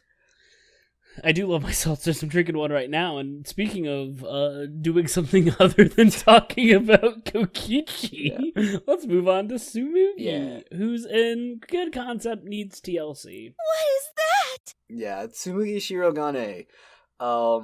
She's tough. She's one of the rare cases where her big pivot has lots of time to develop her, because the final case is so long. And it is pretty interesting, I will say. Yeah. The final pivot for her is it's not believable, but it's still fun. Yeah. I believe I was playing the third Spyro when this happened. I don't know. There's your chronology within our life experiences at the time, I guess. Yeah. Tsumugi, I guess, is maybe where like a Kokichi-like character works for me. Because her whole deal is, is it real or is it fiction? When she puts on a cosplay, is she herself or is she someone else? Is she as Tsumugi Shirogane a real person, or is that a projection that she's putting on to befit society? Like something you could substantiate something gendery in there as well, although they don't dig much into that. But it's something that, like, I guess is relevant to me as a gender fluid person, right? And someone who's had to think hard about, like, who I am, and how I express myself, and do I want to express myself differently when I find that, like, dressing and behaving in certain ways causes me to be perceived differently, or, makes me feel differently, just on the outset. Saying that, we also know some people that, when this gets revealed that Tsumugi is the mastermind, and that, and orchestrating all of this, there's a gray, fuzzy line between what's real and what's fiction. There was, like, the tap out point, where it's like, nope, we've officially entered into, with the reality show and with the final twist that, oh, it was in a video game, then, like, that totally unravels it for some people, and it's just like, that's a really lazy way of going about it, and then the whole thing just falls apart. But not for me for some reason. A lot of the game, I think Tsumugi really adds hardly anything. Occasionally she'll bring up a good point in a case, but for the most part she's hiding in plain sight, which makes sense as the mastermind. For game purposes and as a character, there's not much to say. So she's successful in the way she's written, but it means that she's unremarkable in a lot of ways and makes it very difficult to talk about her as a character. I like it when she gets into, like, her info dumps. If she goes off the rails, that's really fun, and that's something that I feel like is, like, the bridge between Tsumugi as, this kind of nerdy persona, and Tsumugi as the mastermind, someone who, needs to care about and obsess over the details of a narrative, how things fit together, how things are perceived in society when it comes to, like, media and fandom. I like when she talks about that stuff. I like it when she's a weirdo. But most of the time she needs to be stepping back for other characters to take center stage. And when those characters are the ones that we don't care for, then naturally there are times where I'm like, oh, I wish we saw more of Tsumugi. I do think that she has a stronger motive than Junko and Oshima in the previous games. Before, Junko was very much in the whole, like, hope and despair feed off of each other. Hope is the ultimate despair is the ultimate hope. Those things are a yin and yang sort of intertwined thing going on. But Tsumugi is elevating that and getting into the meta stuff. Which also, in a way, is easy, right? It's not hard to break the fourth wall, and in some ways it's easier than keeping the fourth wall up. But because Danganronpa is a contentious series, with lots of problematic elements, even down to the concept of, hey, let's have high schoolers kill each other and stuff, then I think there is value in having her break down the wall and, it's like, basically stating out, hey, hello audience, I'm talking to you right now. Don't you love this? Haven't you been enjoying all of this up and down? Like, didn't you make this happen with your, votes of money and attention? Everyone loves Danganronpa. That does land something for me. I'll say it's really, for me, it was difficult to pin her down as the mastermind, just based on who she is. So if there's some people who like to Yeah. solve the mystery themselves, you might be disappointed in that. Like, I didn't call it. Yeah, but there is some matter of omission there where Maki and Himiko are so extremely well developed, and Kibo's not on the table because he's destroying the school, and you don't think that they would pull the Kaede thing twice by making Shuichi the mastermind. It kind of then isolates Tsumugi as the only option left. Right. So it's not a very satisfying find. Some people really care about being able to find the mystery out themselves. So if that's you, then yeah. That's me. Brantley's talking about me. The one exception is Disco Elysium, right? Yeah, but you've solved the other mysteries in Disco Elysium. Maybe it's a bit forced, but that's fiction for you, right? Yeah. What do you think about Tsumugi? She's fine. I think the TLC that she needs is that, like, she is kind of like a bully target for a lot of people. They make fun of her a lot, and she just kind of like crumples, which is I don't like that humor. Yeah. It kind of makes me sad. Also, her just being like, haha, I'm evil, it does feel like it's kind of out of nowhere. I feel like my TLC would be able to see a little bit more of that cynical side of her. But yeah. Not a fan. Not a fan. Just I get I it. don't think that she's Yon tier, I do think she's a little more she's interesting. She just needs a little bit more develop, because she lasts until the end, and I feel like she gets nothing. That's really it. Like, she gets so much at the end, especially in the final case. But, for large swaths of the game, she's nothing forgettable. to build her on. Yeah. What's her? Oh, I remember her free time too. We did her free time. Yes, we did. Do you want to talk about what you remember there?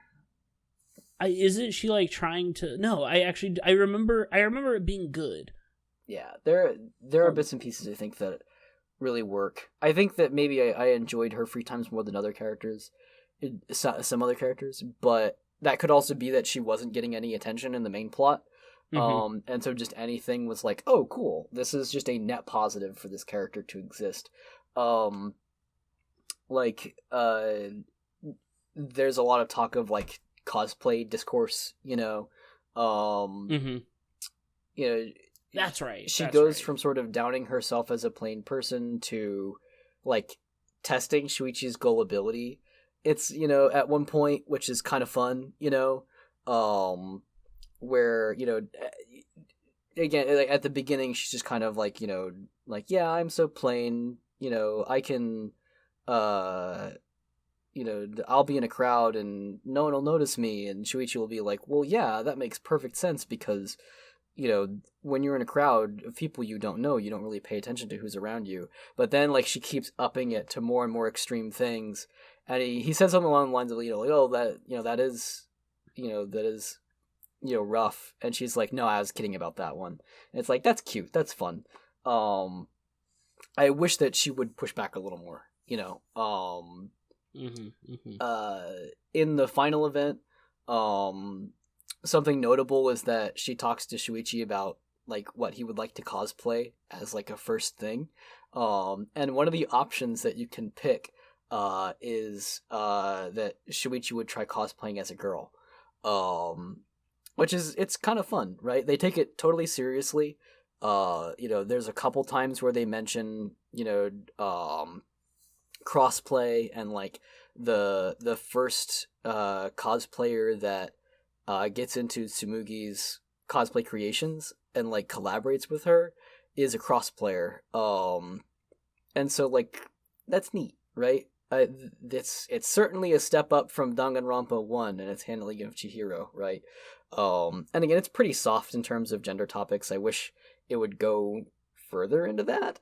I think it would be kind of rad if Tsumugi as a character was more actively gender trademark, than she is. But at the very least, the mentions of it are well handled. And they're just fun.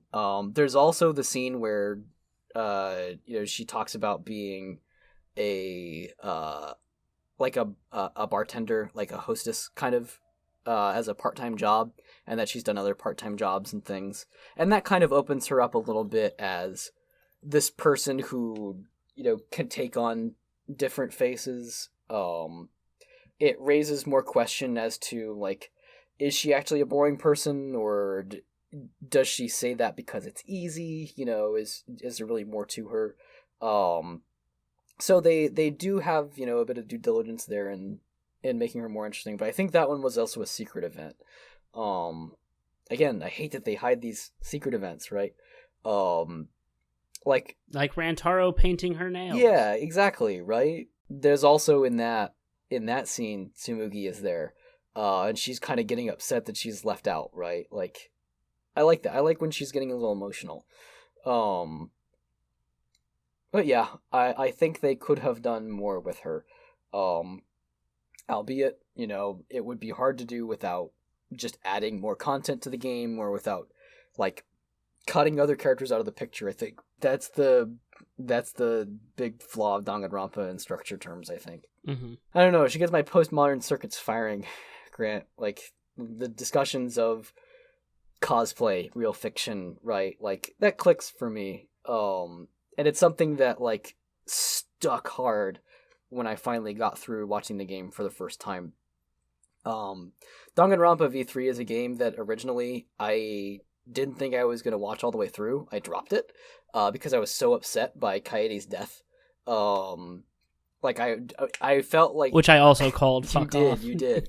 I felt like the game betrayed me. Like, on a ludonarrative perspective, and also on, like, it's just like, damn it, this one character that I really finally liked out of Danganronpa and had no complaints about is dead, and now I'm getting a lesser protagonist as a result, and one who has a really tropey arc, right? I was like, damn it. But I'm glad I stuck it through, because holy shit, the last trial fucked me up. And there have been times where I'll just, like, listen to the last trial on, like, a long car ride and just, like, reprocess it.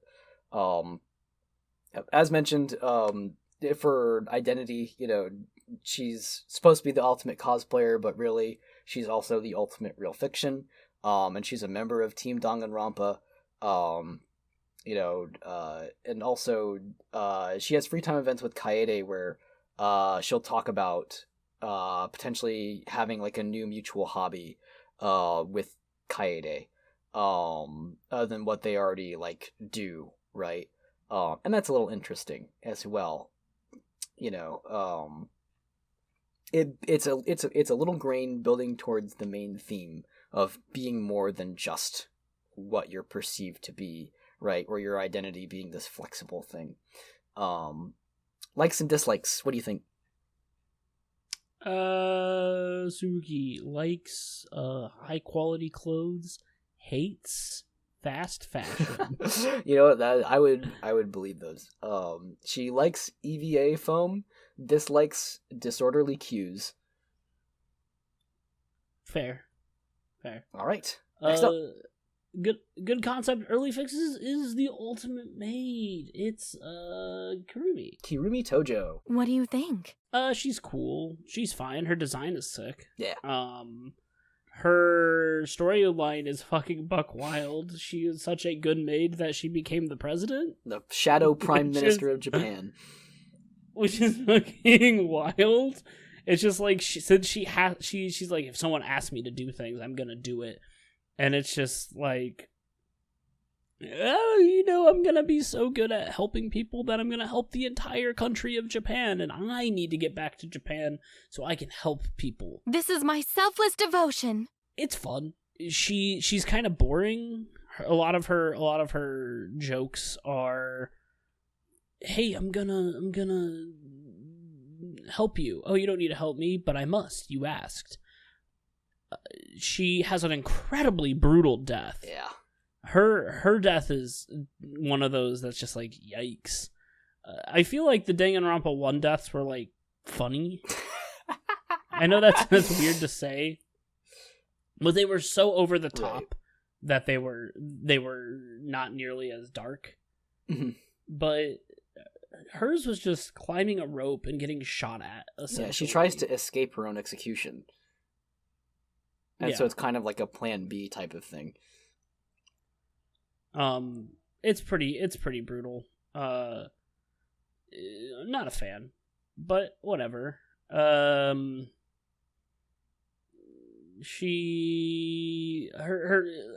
free time events are honestly the fixes that I like. In her free time event, she talks about how what she does as a maid and how she's become the maid she is and how she just wants to help people. And she talks about how once they survive, she wants to be Shuichi's maid and how he needs to be able to afford her, which is like $10,000 a day. And Shuichi says, "That's too expensive." And she's like, "Yeah, it was a joke. I'm fucking with you." And I think that's really fun that there's this entire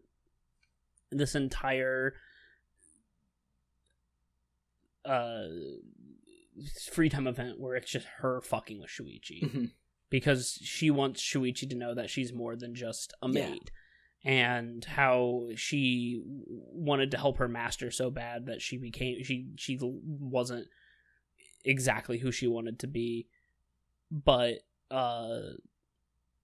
she was, good at her job, and she did want to be helpful, and I think that's fun. Yeah. Yeah.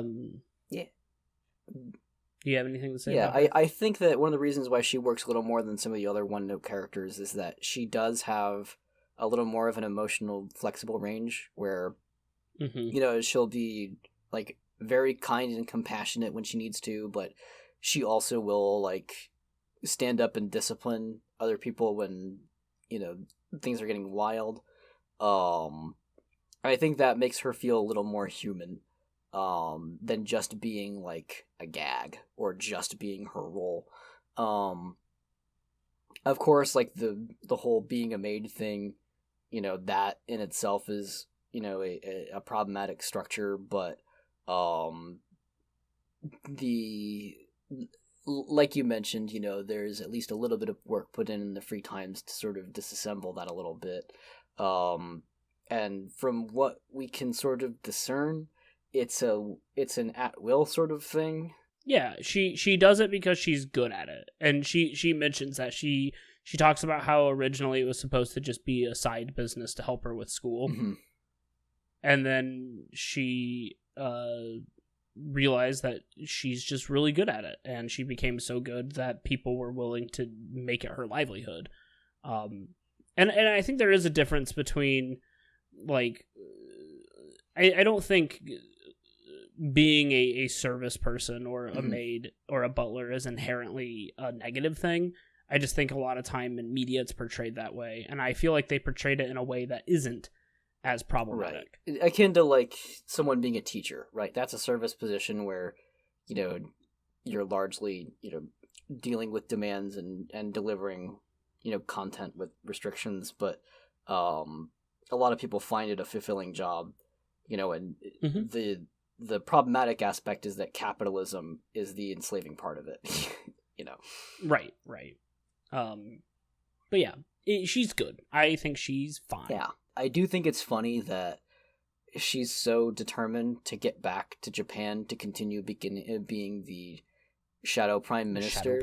Because if you read between the... Oh, I forgot to mention something. Speaking of Shadow, Kokichi will challenge you to a game of YuGiOh.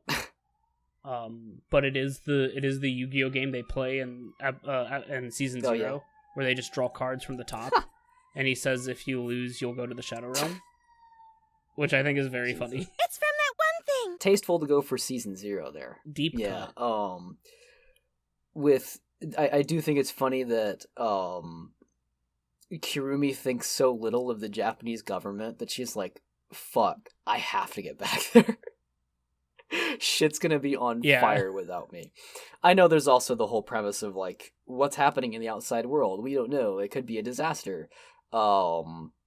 Especially because of, like, the misinformation that the flashback lights will give. But Jesus, it's just, those fuckers can't do anything without me. I gotta go. It's funny. I have to go kill Shinzo Abe myself. No. Oh, it's funny. Do we need to Do you need to cut that bit? Okay. No, that's fine. He's He was dead. a What piece is of he gonna shit. do? Let us proceed. Let's talk about our yeah sure categories, Yeah. which is actually, I believe, it's our most people. I think V3 had more people higher up than lower. Yeah. Kaito Momota, Luminary of the Stars. I love Kaito. He's not worthy because he's fun, but he's not that interesting. In a way, I like that he thinks that he's the protagonist. I think that's a fun little relationship he has with Shuichi and Maki. I think that the fact that his chemistry with other people carries him as a character. I like that he is the ultimate astronaut, despite the fact that he's never been to space. There's his, the identity, fuckery going on there. I really do love that. You know how in Danganronpa the protagonist always has the ahoge hair that sticks up, the stupid hair. Yeah, I do love that. In an attempt to become the most protagonist, Kaito has all of his hair spiked up. I don't know. I don't think that was intentional, but I connected those dots now, and I thought that was entertaining. But yeah, he is this game's Kamina. In the sense that he is here to die, but it needs to be impactful, and it's gonna take longer than one might expect if they were to know he was going to die. And it's gonna be fittingly, predictably tragic. But it's still gonna work, And the fact that he dies of vague anime cough up blood disease and not the execution is pretty good. It's beautiful. It's one of those things where he as a character, he's not he didn't murder Kokichi because he wanted to murder Kokichi. He murdered Kokichi because Maki would have murdered him, and Kokichi wanted it so that he can fuck with Monokuma, which is fun, and I think that is an interesting way for him to go. I like that he's willing to make that sacrifice. I like that he is trying to keep people together. I like that he wants to train people so that they can escape. I like Kaito. Mm-hmm. He just doesn't have any. I think that Kaito is the best thing that happened to. I think. Hold on. How do I phrase this? I think the best part about Kokichi is Kaito. Yes. Yes. When Kokichi is working, I think it's because Kaito is interfacing with him in some way. Of course. He's the instigator for a lot in this game. He is very much a central character. And I'm glad that he doesn't survive to the very end, because what he does in Chapter 5 to create that schism with Kokichi is so much more interesting. And truly one of the most unique things I think Danganronpa can do in this format. I do love the whole, hey Shuichi, you're gonna be my sidekick thing. I know some people might find it annoying, but it worked for me. Kaito is so easy to read. He's so transparent that when he's being dishonest, it works. He ends up being a very genuine character, even when he's not being honest. The game literally shows you when he's coughing up blood, right? Kaito has no secrets. He's not allowed to in the narrative. But he tries to keep secrets, and that's what's amusing, I know that, I criticize Tenko for being really overbearing on Himiko, but I don't get that same level of irritation between Kaito and Maki interacting for some reason. I think it's because Maki likes him back. Yeah, and that's kind of obvious, too. Yes. Yeah, but we will get to Maki. To get to his free time events, they honestly aren't that interesting, but it's hard to match his main game stuff, because that's where Kaito is front and center, right? Mostly, he's leading Shuichi through this incredibly obvious lie about how he's like gone on these adventures. Like he's literally describing like pirate ships and maps and stuff, you know, like it's clearly fake. But and like in a way it almost feels like a total waste because like it takes multiple free time events just to even get through like, you know, that you know, obvious misinformation. But it does like still get to a point where there's some cute developments there. You know, Shuichi will recommend like, you know, hey, you should be a writer. You clearly like coming up with stories, you know. And of course he'll be like, I'm not making this up, when clearly he is. But you know, there's some stuff that gets conjured there. A lot of it feels very similar to in-game dialogue, which, you know, is a positive. It doesn't feel like, you know, Free Time Kaito is a totally different character or a better character than his, you know, main content is. I kind of feel like there's a correlation where characters that have better free times have weaker main game stories and vice versa. But you know, I think that maybe speaks for itself in some other ways. But really, I think the free time events are the least of what Kaito has to offer. I love that, you know, his whole identity is around having, you know, a fair amount of the capability to go to space, not going to space, can't go to space, but still he calls himself the ultimate astronaut. You know, I like that his personality matches that. He has his head in the clouds. You know, he's confident and he's capable, but only to certain extents, and he'll always project further than that. You know, he's so god-awful at lying that, you know, you just get the sincere version of him all the time. Yes, he is one of the few characters that, like, in Danganronpa, I never felt like would do anything to hurt anyone. Yeah, it's nice to have that bedrock. When you have other characters that are Yes. so flippant and all over the place, Kaito is just something where it's like, whenever he's on screen and when he's talking, you can just kind of rest easy knowing that the writing's going to be good for a while. Also, he's waving death flags all over the place. And it's over the place. Very funny. You know, like, to the extent that, you know, when we were playing this with other people, everyone was picking up on it. It wasn't just like, oh, Grant and I are used to Danganronpa, we're used to anime, we're used to certain death flags. Everybody was just like, yep, that's a death flag. And I swear I didn't hint it at all, you know, even though I had seen this before. So yeah. Even with all those death flags put up, I don't think it weakens his story at all. You know, the fact that he puts up death flags and it still takes him so long. Yes, to that's die. really what does it, right? He keeps hanging on, and that's of course meaningful to the story, and as a plot device, works in extending that, like, conflict and tension. Yeah, he's good. What do you think his likes and dislikes are? He likes space, hates gravity. He likes houseplants, dislikes the occult. Why? There is the part in chapter 3 where he gets really freaked out about, like, the... Oh, and he also was not, like, a fan of any of Anji's Yeah. shit. He was not having any of Anji's shit. Oh, okay, I forgot something in regards to Kokichi. In chapter 3, when you're doing the investigation and they have the fake out where it looks like he died, did you get excited? Yes or no? Yes, absolutely.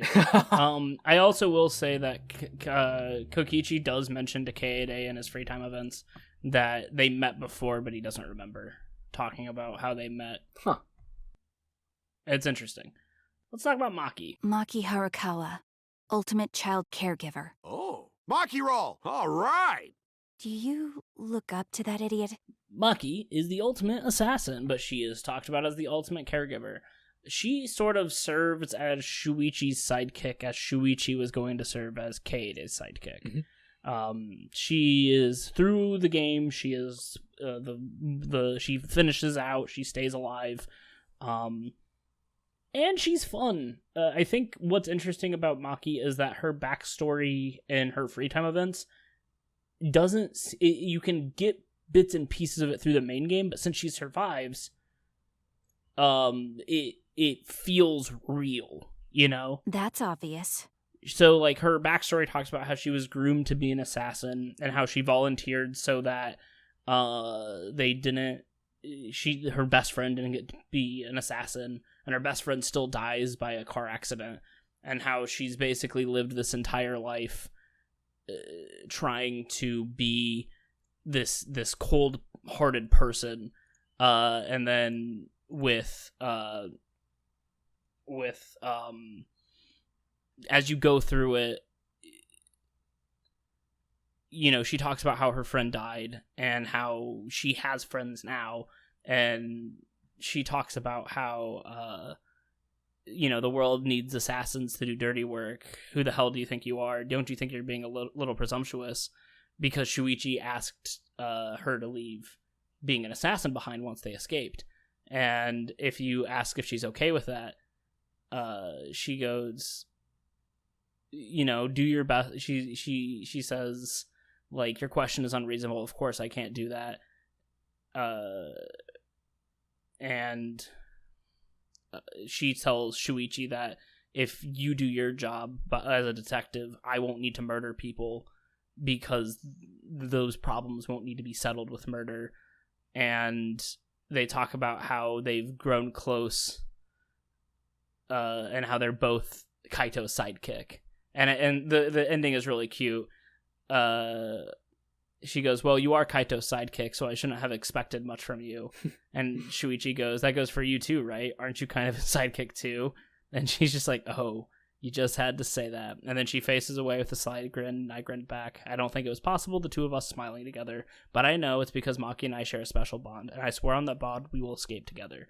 And I think being one of the final characters, that makes this free time really good. Yeah.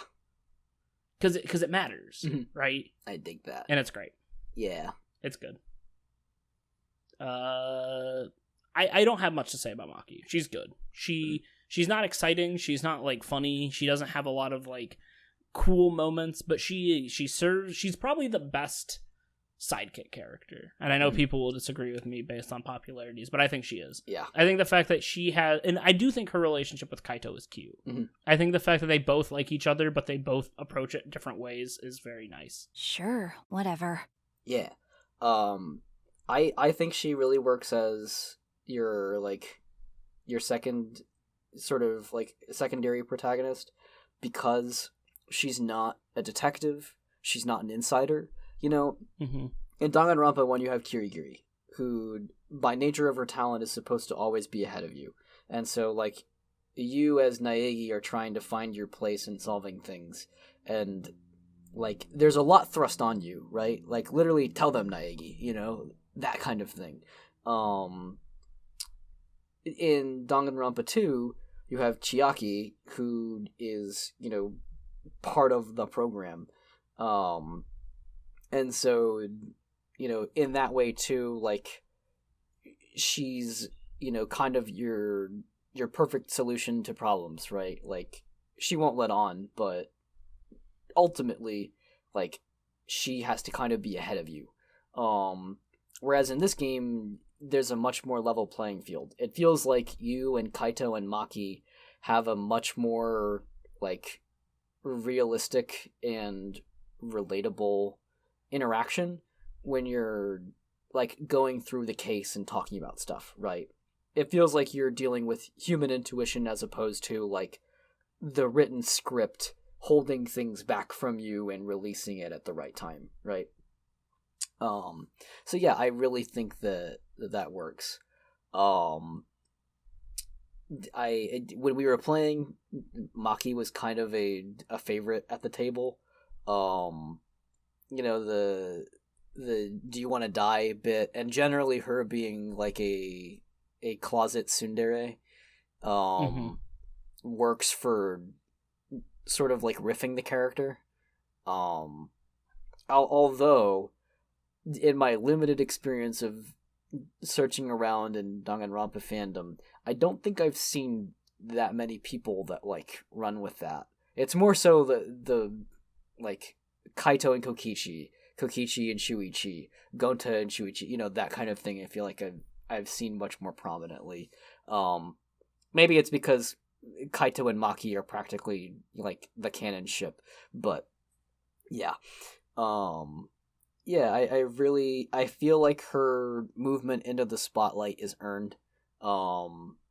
And although she has some predictable trajectories to her character development, I think they work. There's enough time spent in the resistance phase of it, and then phasing it into, more of that, like, respectability and, like, agreeableness. I think that Maki really works. Yeah. Likes and dislikes. Want to take a guess? She likes children, hates rude people. No. Okay, do you remember who was it that you said like sunsets? I said Anji. Does she like sunsets? It's in that vein. She likes morning lake shores, dislikes winter lake shores. Interesting. Good for her. Okay, let's move on. Let's talk about Shuichi and Kaede kind of at the same time, because I feel like they both deserve some recognitions together. That's right. Shuichi. Kaede. Danganronpa V3 starts out with you playing as Kaede, the ultimate pianist. My name is Kaede Akamatsu. Nice to meet me. And I called that she was a murderer. I literally, the day of we played it the first time, and I sent Brantley, we have the receipts for this. And I was like, Kaede killed Rantaro because she was trying to figure out something, and you're going to play as Shuichi, and he's going to take off that stupid hat, and he's going to have that stupid hair sticking up. You finally got rid of that emo hat! Is this because Kaede died or whatever? And he's going to be the actual protagonist. And Brantley's just like, write that down. And I'm like, oh my god, I killed Kaede. I willed it into existence. And the moment we played it, I was like, god damn it, I'm right? Fuck. Yeah, as we played, because Grant had developed a penchant for just being correct about things in the game, the way to make sure that I wouldn't accidentally give anything up was I'd say, write that down if anybody who was playing along was making theories. And yeah, Grant nailed it. Like, way ahead of time. Like, because she's like, let me take that stupid hat off you. And he's like, no, it's my stupid hat. And I'm like, there's that stupid fucking hair under it. God damn it. You know what's even better? When I first watched the game, I was so upset about how that hat looked on his head. I just thought that it was a like rushed art or something, because like this game was made for PS4 and PS Vita, so like big leap up in technology. On the sprites, you can see kind of like a little more of the pencil sketch of some of the characters, and like with that, I kind of felt like I was like, that doesn't look finished. And neither does Shuichi's hat. It sits on his head weird, and the shading is wrong, right? Like they took it off. Yeah, because it's not supposed to be there. But I didn't even connect that. I just thought that Team Danganronpa fucked something up that bad and just left it. So if you ever wondered if I'm a person who can properly use the power of skepticism, then I guess that's some insight to you. But yeah, congratulations to Grant. Woo, you did it. There's another thing I got right, but I'm not going to talk about it yet. But yeah, Kaede is interesting. I like that Kaede and Shuichi have like a really strong relationship at the beginning. Yes. Their friendship is good. I like that Kaede gets unique. They really, really wanted Kaede to seem like the protagonist because she gets her own unique dialogue with everyone. You get to see in her head.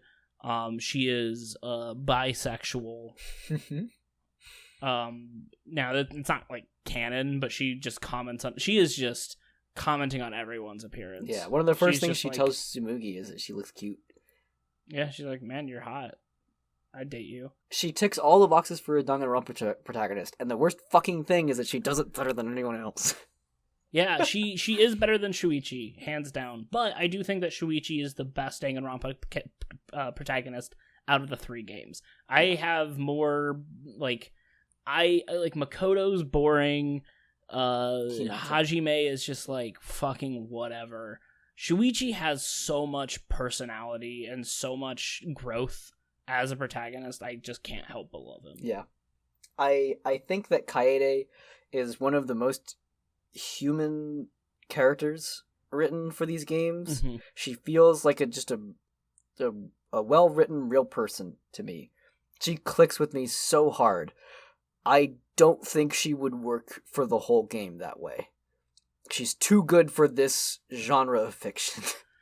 Her dying was really good. As much as I like hate to be like, this character was dead to die. Yeah. She was made to die and it worked. Jeez.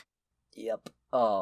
As much as it frustrates me that, like, I feel like Kaede is a superior character personality to Shuichi, and she feels more grounded, she feels less tropey, you know, Danganronpa doesn't work like that. You know, I think it was best that she stepped in and, you know, did the job, and tried to commit murder. Yes. But it puts into perspective like how good Shuichi and Kaede work with the other people. Yeah. And I dig that. Yes. Let's see. Other notes on Kaede. I will try to hold this, you know, so it's not me looping about, oh, I love Kaede, she's great. This is the first game where you actually get to see your main character on screen a lot. Like, it's still in first person, but they're doing more things with the UI so that they'll have character cut-ins on screen. And so when, like, Shuichi or Kaede is talking, you might see, like, you know, they're going to come up on screen. And I love their sprites. Particularly Kaede has so many good poses. The one where she's got her, you know, arms up in a flexing pose. It's just like, oh, it's so good.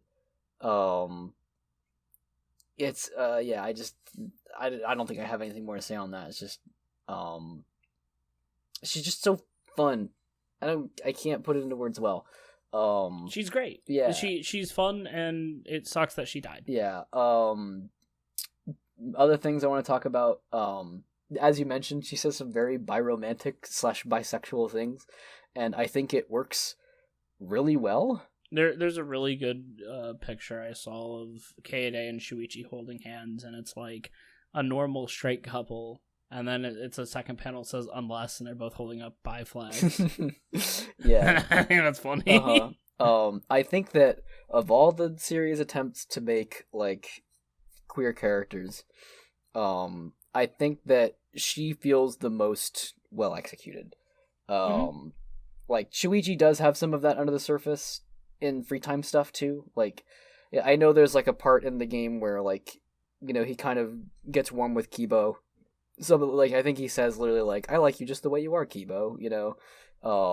He holds hands with Gonta at the end of his free time. You know, he gets embarrassed when he thinks about Kaito fondly, I think, in their free time events, which is kind of funny. But, like, Kaede's more open with it, and she's also more normal about it, and it works, you know. For all the things that I think it's good that Danganronpa exaggerates for cartoony effect and just to be some fucking wild shit.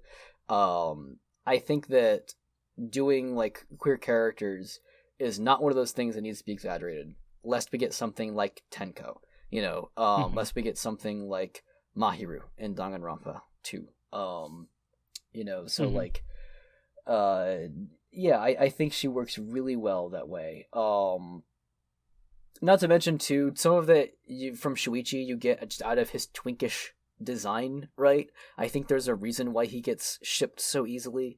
And that's partly because, you know, there's kind of the harem effect of everyone loves Shuichi if you throw them into free time events, right? but Kaede is more bi in action.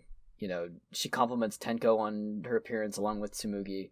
You know, she's getting her nails painted with Rantaro.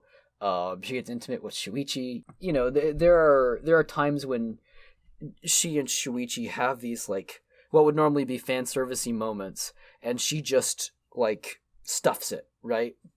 So, you know, there's the part where they accidentally find a dirty video on the shelf, and they both get kind of mutually embarrassed about it. But that's it. It ends there. You know, and it's like, that's normal. That's, you know, perfectly natural, and they don't weird it up, you know. They don't, like, get into a big stuttering conversation about it. They just, you know, agree to not talk about it. And I think that is funnier than trying to play it up into some event. There's the part where they're in the library and she gets up on a ladder and she's like, Shuichi, can you see up my dress? And that's when he realizes, oh, I guess I can. And he just kind of like, sorry. And she's like, well, can't do anything about it now. He's seen it, so that's it. You know, and they move on because who fucking cares, right? It works. You know, I really think it does. You know, for once these, like, you know, it's Danganronpa showing the maturity to, like, actually subvert something instead of just sort of reproducing tropes. So yeah, I like that she can keep it cool, you know, in those circumstances. And she still does have her emotional moments too, you know, like, she'll get pissed off when people are being, you know, fucking stupid and acting like bullshit. You know, I think, like, I mentioned this with Kirumi already, right? Like, it feels like she has a more relatable range of emotions that she expresses. She's less of a cartoon character for it, but, you know, I think it works. I really do. It does. You know, she's so much more than her ultimate pianist title. I feel like they wanted to impress that maybe she was, like, the secret ultimate hope. The way she kind of organizes everybody and gets them all charged up, you know, and then Kaito mentions that a lot, you know, that Kaede was the one that instilled everyone with the ability to move forward. You know, so, like, clearly she's a standout example of the characters being written more than just their talents. Let's see. In her free times, she mostly reads the same as protagonist Kaede, though I think her optimism coming from her success with music is a little bit weak. You know, there's a bit about, like, you know, oh, well, you know, I found that music makes people happy, so that gives me the confidence to try to help people. It's a little bit of a stretch. But also, you know, that doesn't stop her from being a well-written character, and it's just the free times events anyways. Let's see. Last little note. In the soundtrack of this game, they have their cover of Claire de Lune. And Kaede's name is on it. And that fucking hurts so bad. Because I'm already vulnerable to that song. Stupidly so. And then the fact that it's her rendition that she's credited on the soundtrack is like, oh. I know they did that with Ibuki before, but Ibuki's song had vocals, right? For Kaede, it's just the piano song. So for me, that means a little bit more. There's just the instrumental, but it's her instrumental, you know. It's also the dubiousness of, like, well, you'd put a fictional character's name on it, but the rest of the soundtrack just gets broadly credited. Kind of feels a little lame, but anyways. It might actually have still Masafumi Takada's name on there properly, so yeah. Anyways, I'm getting off track. It's a cute detail. I love it. Kaede is great. I'm not normal about her. What do you think her likes and dislikes are?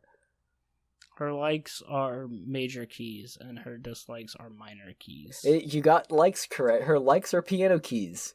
Dislikes, bicycles. Yeah, fucking. There can only be one bi thing in the world, and it's her. Okay. Good. let's see. You know what the 3 in V is gonna stand for soon? What? 3 hours of talking. I know. I was thinking about that. I didn't want to mention it. Oh, jeez. Let's talk about the worthy folks. We don't really have much to say about them except they fucking rule. Did we talk about Shuichi?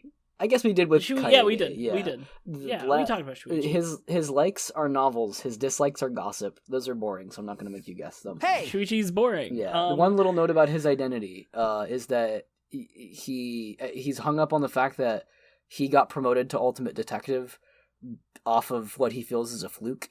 He feels like he kind of just accidentally found some evidence that ended up cracking the case, and so he feels like, oh, I didn't deserve this. I'm not actually a great detective, but then he has to grow into it. As Tsumugi ends up describing in the end of the game, they're like, what if we made the detective character the weak-minded character, and they had to grow into that, and that's neat. I think it works a whole lot better than the alternative, which was just the detective character is the smartest person in the room. You could also say he might be the stealth ultimate lucky student because he stumbled onto that, yes. But they really don't play into that. I just thought it was an interesting possibility. His confidence building is effective. It's predictable, but it works. And as you mentioned, I do think that he ends up being the best protagonist out of everybody. He's got the sass, even more than Hinata did, and he uses it well. But he's also earnest enough that it's not just that. He's much more complex than the other characters that came before. I love Shuichi. He's great. Great. Moving on. Gonta. Hey, Bugs! Gonta Gokuhara. He's a big boy who likes bugs. Yeah, I kind of feel like he has to be the most agreeably likable character. Maybe for obvious reasons, because he's just nice so much of the time, right? Mm-hmm. Because he's got that. Genuine. Yeah, he's a cinnamon roll character, But he's so big. he's a gentle giant trope. He's just not very small, He's just not very small.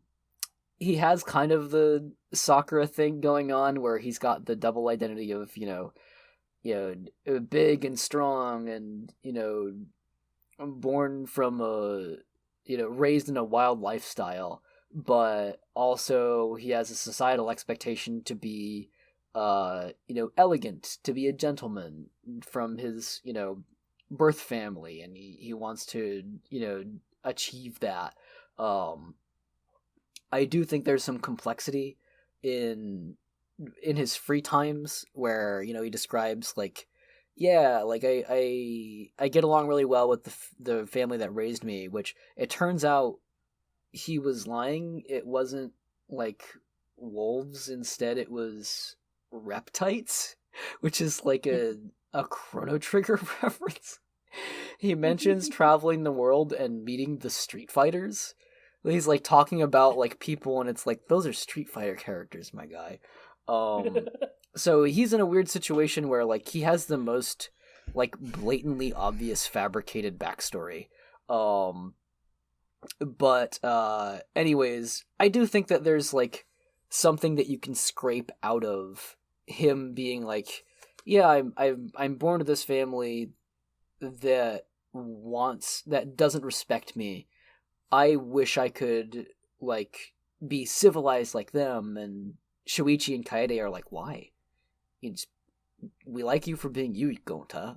You're good, It's that good found family energy. Your words give Gonta courage. And I think it speaks to the superficial aesthetics of manners and attitude and behavior, and being a gentleman to them doesn't have anything to do with properly communicating yourself. It has to do with proper language and grammar, stuff like that, which is all bullshit constructs. Gonta can work perfectly well with everybody, but he has such high expectations for himself to fit what are frankly stupid standards, and so I think it's possible that you can sort of recognize out of that there's a positive message here about not just trying to fit the status quo. there's a really good image online. I wish I had the artist off the top of my head, but it's of an orc, like languishing over, how he can't understand the deeper themes in Ulysses, but he's naming off all these things that, like, clearly he understands the book well, but there's just, like, potentially, like, even further discussions that could be had out of it, you know? And it, you know, he's like, oh, I'm so stupid. I only understand the base themes about, you know, nature of man and love, you know, stuff like that. You know, I can't give the original image the, you know, the full effect, but Gonta's like that. Gonta's stressing so much about being a good person when he's, like, almost always the best person in the room, you know? Yeah, even when he murders someone, it wasn't because he wanted to do it. Yeah, it's difficult to dislike Gonta as a character. It is. Even with the whole, like, you know, he speaks in broken English, it doesn't feel offensive. It doesn't feel like the way Angie feels, where she sometimes, like, you know, it's like she's so heavily pulled from stereotypes. Gonta is too, you know, and like the George of the Jungle wild man kind of thing, but it doesn't feel like it's mean-spirited or unfair, you know. I think it's because, like, the George of the Jungle trope and, like, the Tarzan trope aren't really, like, a specific culture. Yeah, it's just a trope. Yeah, but it works. It works with Gonta, and and he's great. He's a proper gentleman. Gonta, do his best! I like that when Himiko passes out because all her friends are dead, he just carries her, and I think that's cute. Yeah, Mew makes a terrible comment at that part. It's like, fucking, this is why we put you in trash tier. Yes! But, yeah, Gonta's great. I'd also like that he's the strongest character, by a landslide, because there is always this tension about, like, it kind of in the same way of Tenko being, you know, like, combat ready. Gonta, like, absolutely could kill someone if he wanted to.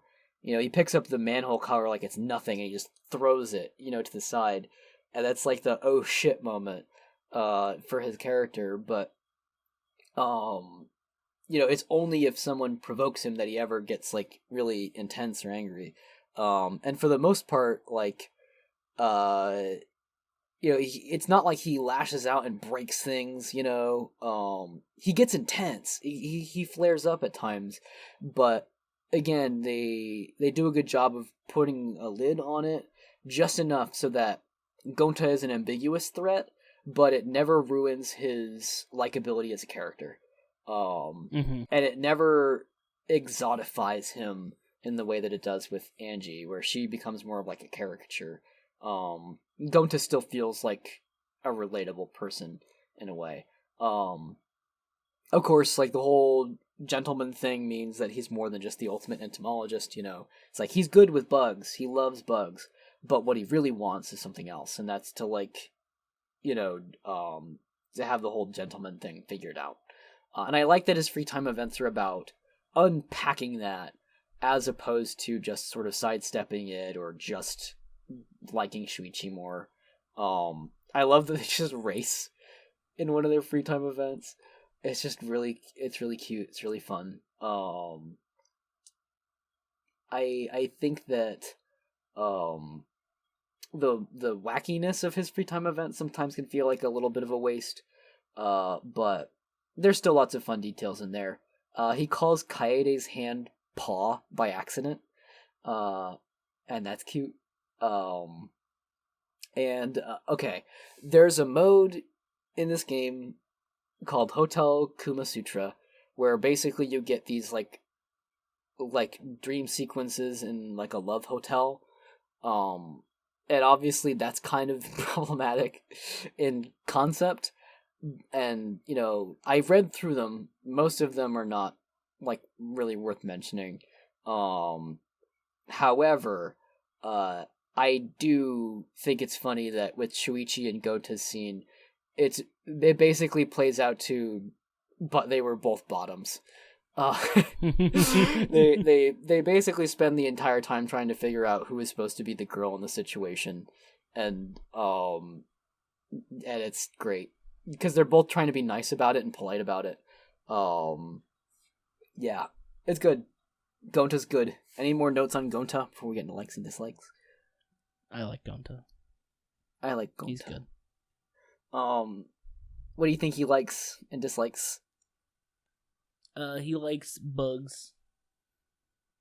Dislikes? Arachnids. You got it a little flipped. Gonta likes arthropods. However, he dislikes bananas. Which I remember we talked about this when we were playing the game. We're like, what the fuck? It's because he doesn't want to be a Tarzan. Yeah. He doesn't want to be... Yeah. He wants to break the stereotype. Let's talk about Ryoma. Let's do it. What do you have to say about Ryoma? I fucking love Ryoma. Every Danganronpa game has that one character that's just fucked up. Please. like I don't think Danganronpa 1 has it. Hifumi Yamada kind of, you know. Oh yeah, Hifumi, yeah, because he's just like, he's just a circle. Like he doesn't even look like a person who's like heavy. He's just a circle. He's a chipmunk person. And Goodbye to Scare has Taro, who's like a fucking hot dog. And then Danganronpa 3 has a fucking baby. And his name is Ryoma, and he is a prisoner because he murdered the shit out of the mafia. But he's also really good at tennis and can teleport. What the fuck? That's so cool. I love the fact that he has this incredibly deep and sensual voice. He's just like, my name is Ryoma. Just looking at a picture of him. He's so cool. More importantly, and the thing about him is that like he let Karumi kill him. He let her kill him because he wanted her to go back to Japan to make sure everyone's safe. And he also felt like the sins of him murdering a bunch of mafia people was like part of it. It's so funny. And what's even more funny is that his free time events, he talks about how he doesn't believe he's the ultimate tennis champ because the captain of the tennis had a better zone technique. And he was finally beaten by someone with precognitive abilities. And so it's just implied that everyone who plays tennis has superpowers. It's so cool. He's like, yeah, the God Emperor, which is the name of one of the fucking tennis people he goes against. And the reason he killed a bunch of mafia people is because he was put in a mafia gambling ring and all of the things were fixed, and he didn't like that he had to lose, so he beat the guy at the last second. And the mafia killed his girlfriend, so he murdered all of them. God.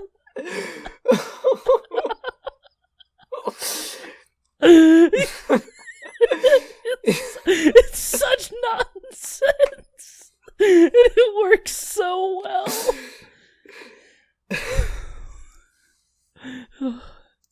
He can teleport.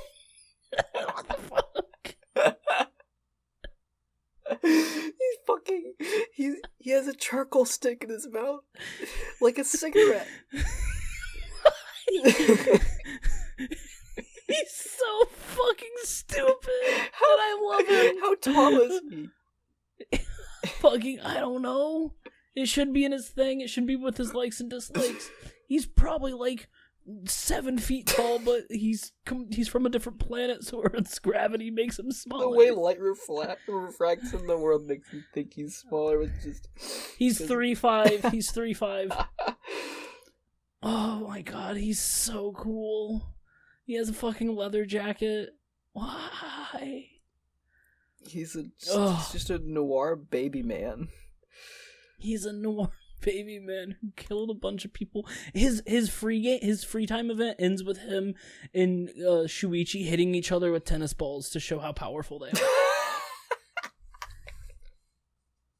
I thought you were gonna say, like hitting tennis balls back and forth to, no, they're just hitting each other with them. They're just playing fucking, what is it that teenagers do where they just fucking hit each other? Shadow boxing. No, it's like punchies or whatever. Like, oh yeah. No, he's so cool. They're doing like the fucking. It's like, okay, hold out your wrist. I'm gonna slap you with this ruler as hard as I can. Okay, now you get the ruler and you slap me as hard as you can. It's like, I can't believe he's like the 14th most popular thing of character, which is fucking a travesty. He rules.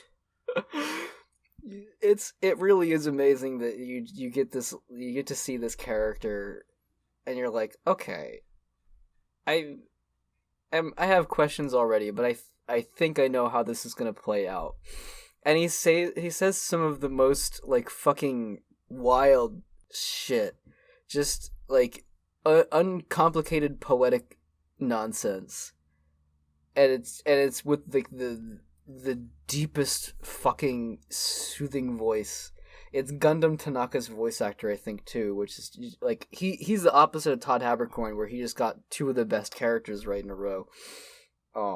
Yeah, he's fucking great. He's so cool. You're talking to someone who, is like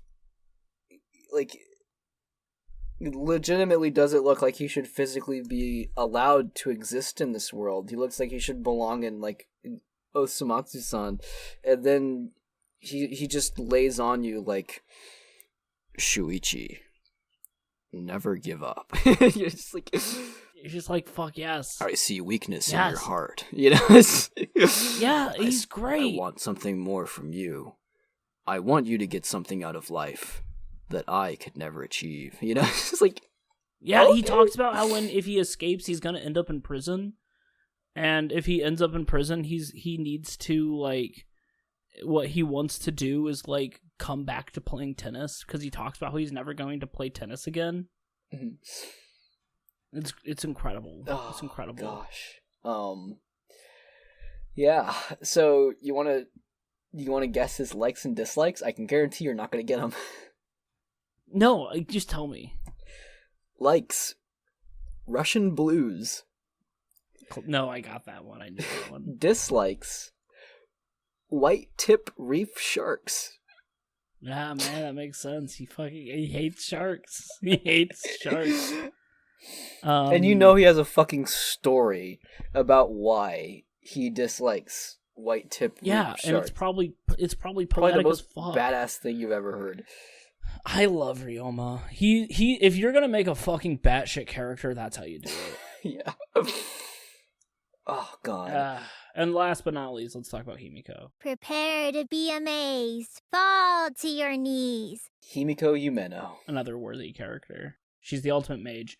And the best part about it is that she's technically the ultimate magician, but she refuses to believe that's her title. And she constantly upholds the fact that she is an actual wizard. And I fucking love that. It's magic. What makes Himiko interesting is that she is like a pivot point for so many characters. And all her friends die. And she legitimately has like a mental breakdown. She's like the first Danganronpa character to just cry because people are dying. And I'm like, they're not going to kill Himiko. They already put her through so much, they can't kill her. And she is one of the 3 survivors of this game. Maki and Shuichi survive. And then Himiko.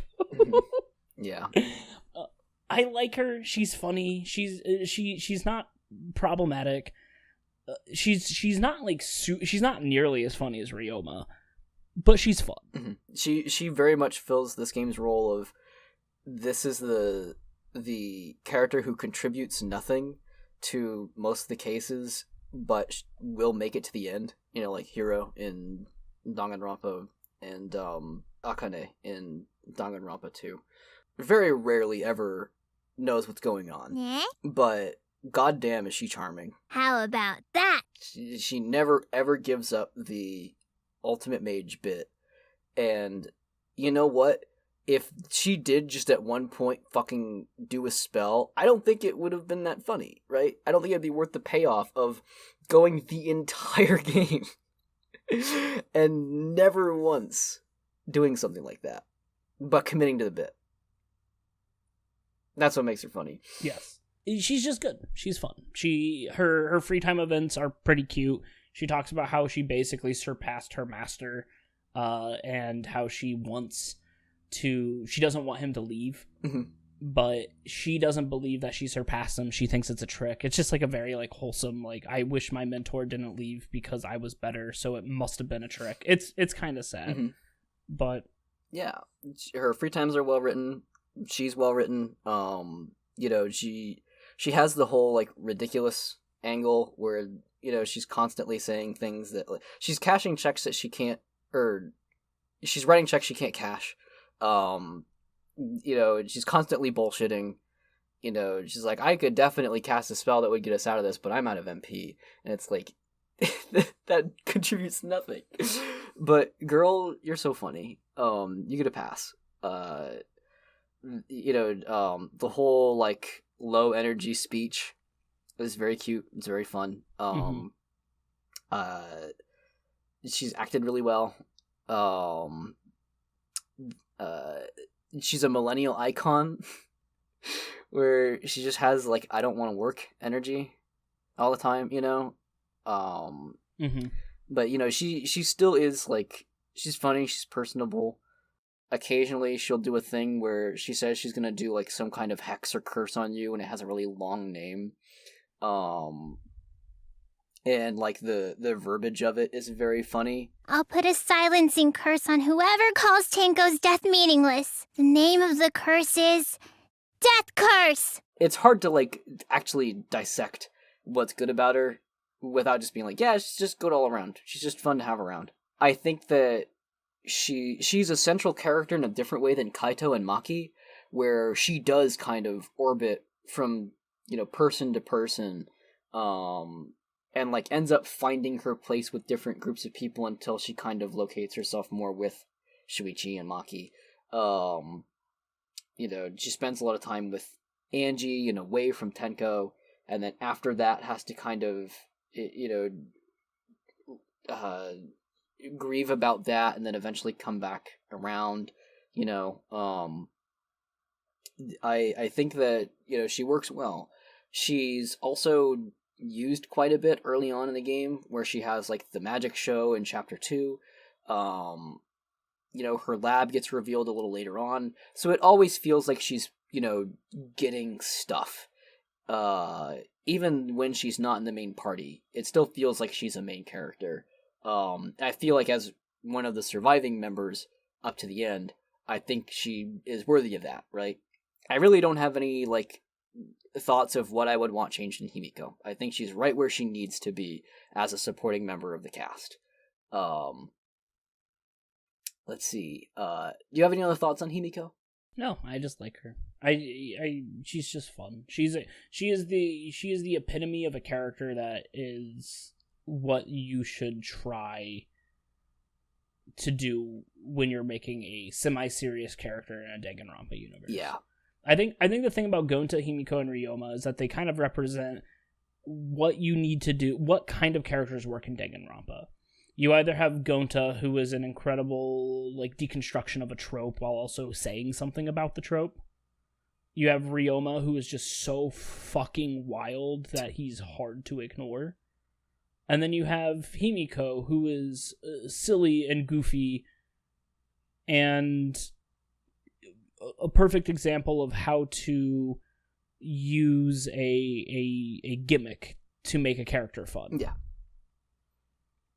They are what they need to be. And then Sayaka, no, not Sayaka, I don't know where the fuck she Where is she?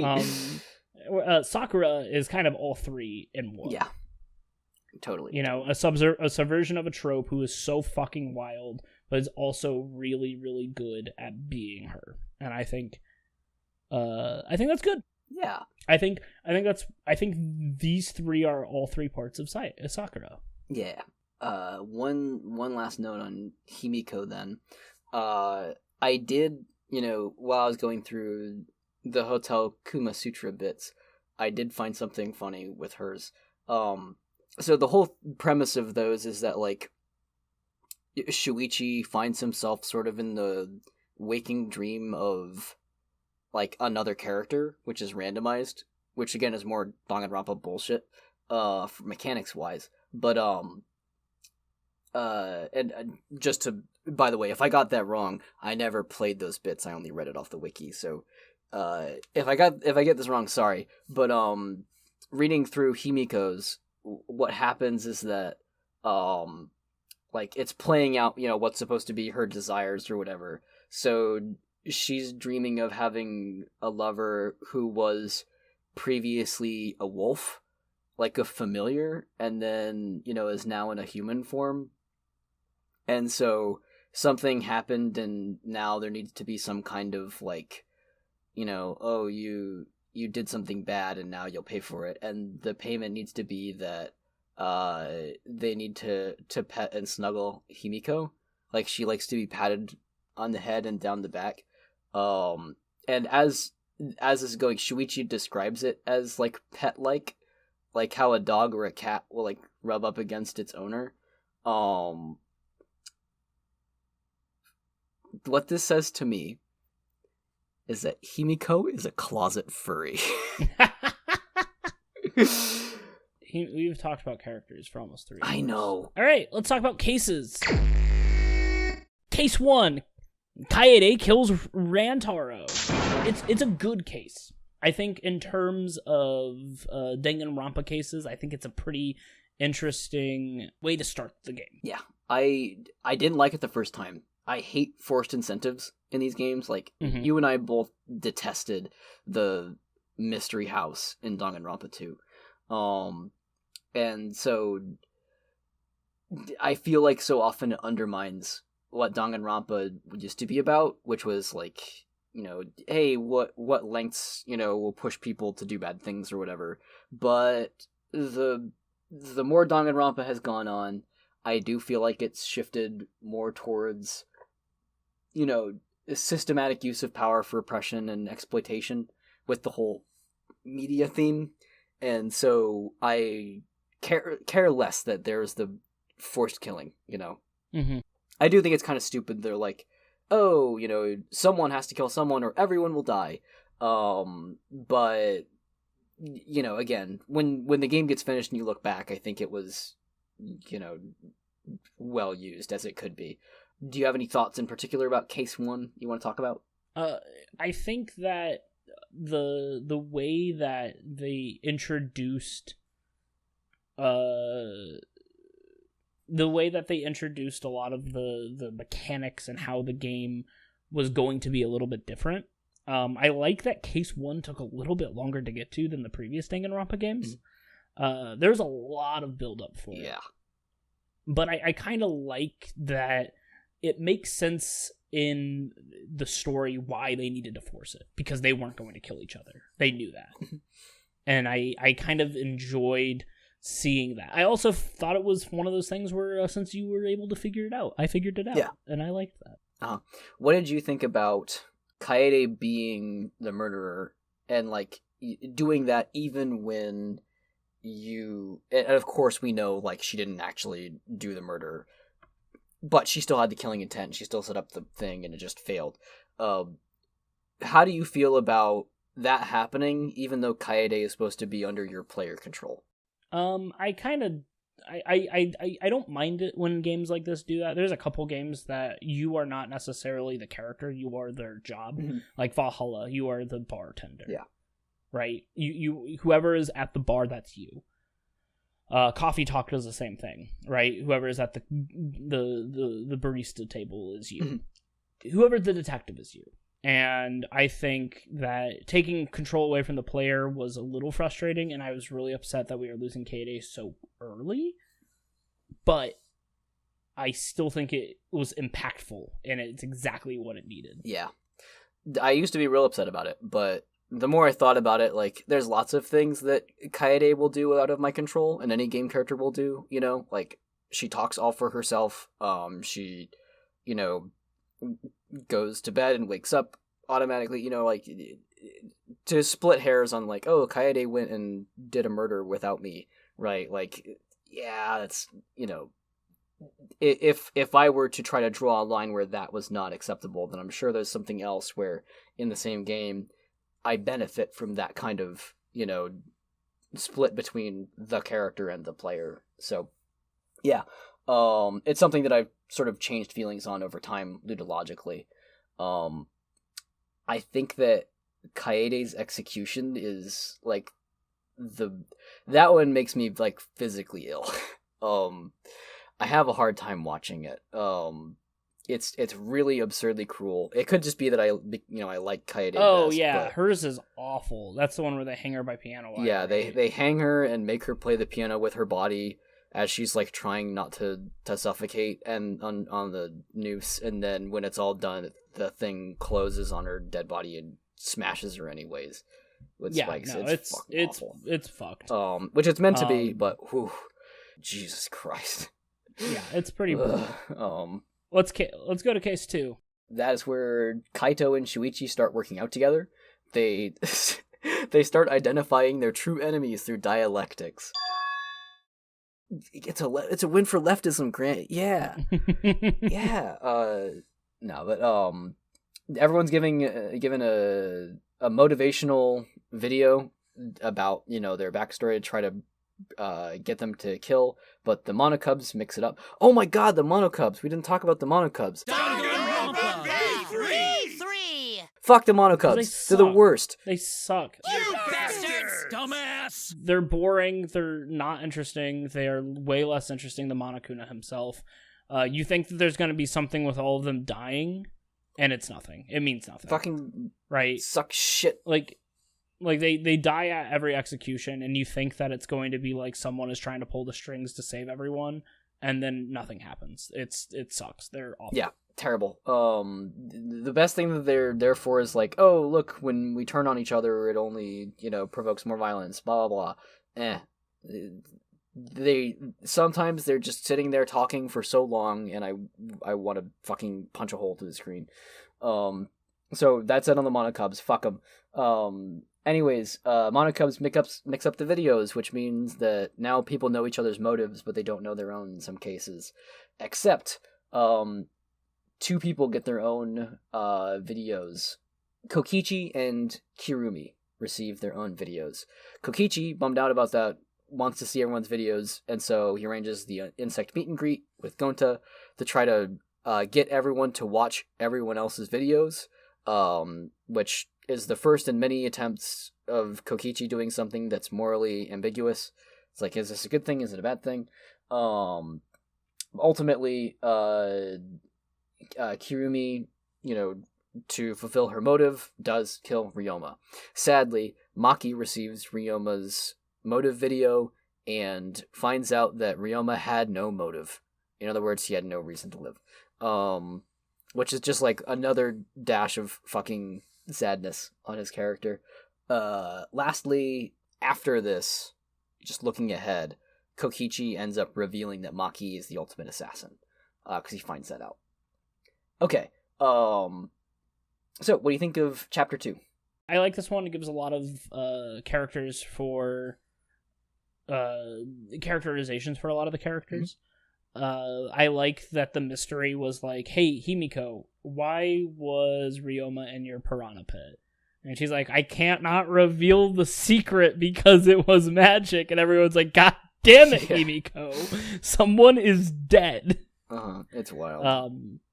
It's very fun. I do think that, like, in terms of motives, this one's a little weak. Mm-hmm. But it's also one of those where it's like, I needed to commit a murder to help the greater good. You know, it's kind of like it's kind of reminiscent of the Leon one. Yeah, it's at least like a tearjerker attempt. You know, like oh no, it had to be done. Mm-hmm. Whereas like compared to like say Chapter 3's motive, it's definitely passable. You know, it still works on the premise of like being sympathetic, and redeemable. Other thoughts from you on this? No, it's kind of one of those. It's one of those. It's like the who was the photographer in the second one? Mahiru. It's kind of like the Mahiru murder, right? Where it's just like whatever. Mm-hmm. Yeah, this is one of them that I feel like some of these cases have some really buck wild logical leaps that you'll have to make, like really thinking outside the box, like, you know, for example, switching to Shuichi's perspective and like condemning Kaede as the murderer. And there's some cases later where it's like, you know, the logical rules you have to think about like way outside the box. This one, not so much. There's no really special rules to this one. It's just kind of straightforward. But it works. As we mentioned before, Kirumi choosing Ryoma to kill is sad. Especially because, like, you know, she sees him as the weakest student. It's bittersweet. I also do think it's interesting that Kirumi bolts after being convicted. You know, we hadn't really seen that before. I do hate that they, like, as she's running, it like shreds up her clothes. It's just kind of like, cut that shit out. Like, Why? don't do that. Why? I also don't think it would hurt if someone did get away. It's kind of weird that they think about it and it's just like, oh, you're not going to see the repercussions of that. There is the Death Road to Despair, which we kind of glanced over in Chapter 1. The Death Road to Despair is kind of interesting. It's like, oh, you have a way out. And technically, if you play it right, you can escape, but the characters, like, turn back. You can escape and get an alternate ending, and it's just... Right, it just kind of reverts you back around, though. The ending tells you nothing about the game. You don't get any, like, cool secret hints about what's ahead. It's vague to the point where it's not informational. We'll talk about the Death Road to Despair mechanically after we're done with talking about cases. But yeah, those chances to escape. Interesting. Chapter 3.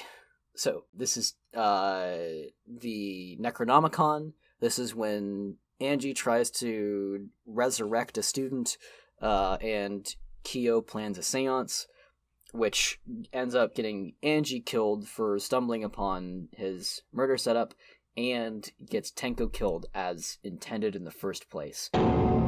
This is also where Angie sets up her student council as a way to sort of domineer everyone from not killing each other in a positive vibes only kind of like authoritarian setup. You know, the other characters are against it, which makes for a hard-lined conflict. And the premise there is, hey, well, we want to end the killing game. We don't want to just be complacent. So it's not enough to just be okay with this. We don't want to settle in here. We want to finish it. And so there is an interesting moral dilemma there.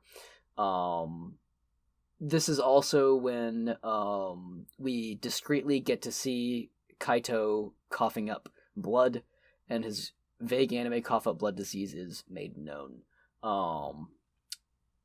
After the case, when both Angie and Tenko are dead, Himiko emotionally breaks down, and everybody follows suit in having a good long cry, including like Kokichi, which I think like that part hits.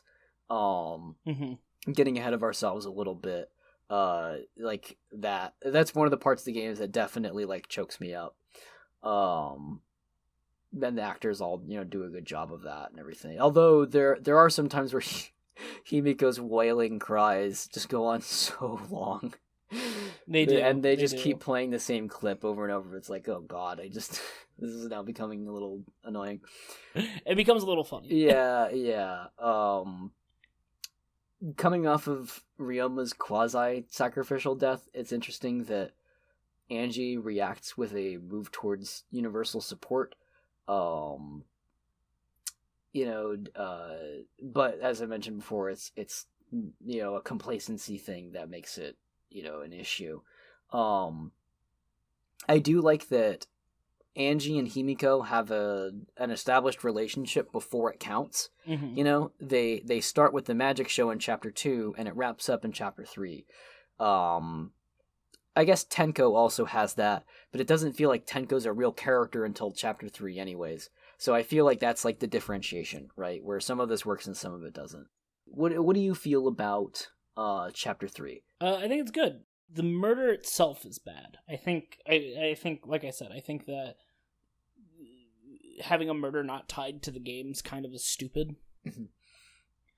But I do think that seeing the characters try and find alternate ways out of the killing game and trying for them to reach a success and also have like some legitimate emotional moments about what's going on is pretty good. Yeah, I think Kyo's motive is like a blight on this game. It just doesn't. Yes, it doesn't fit with anything else.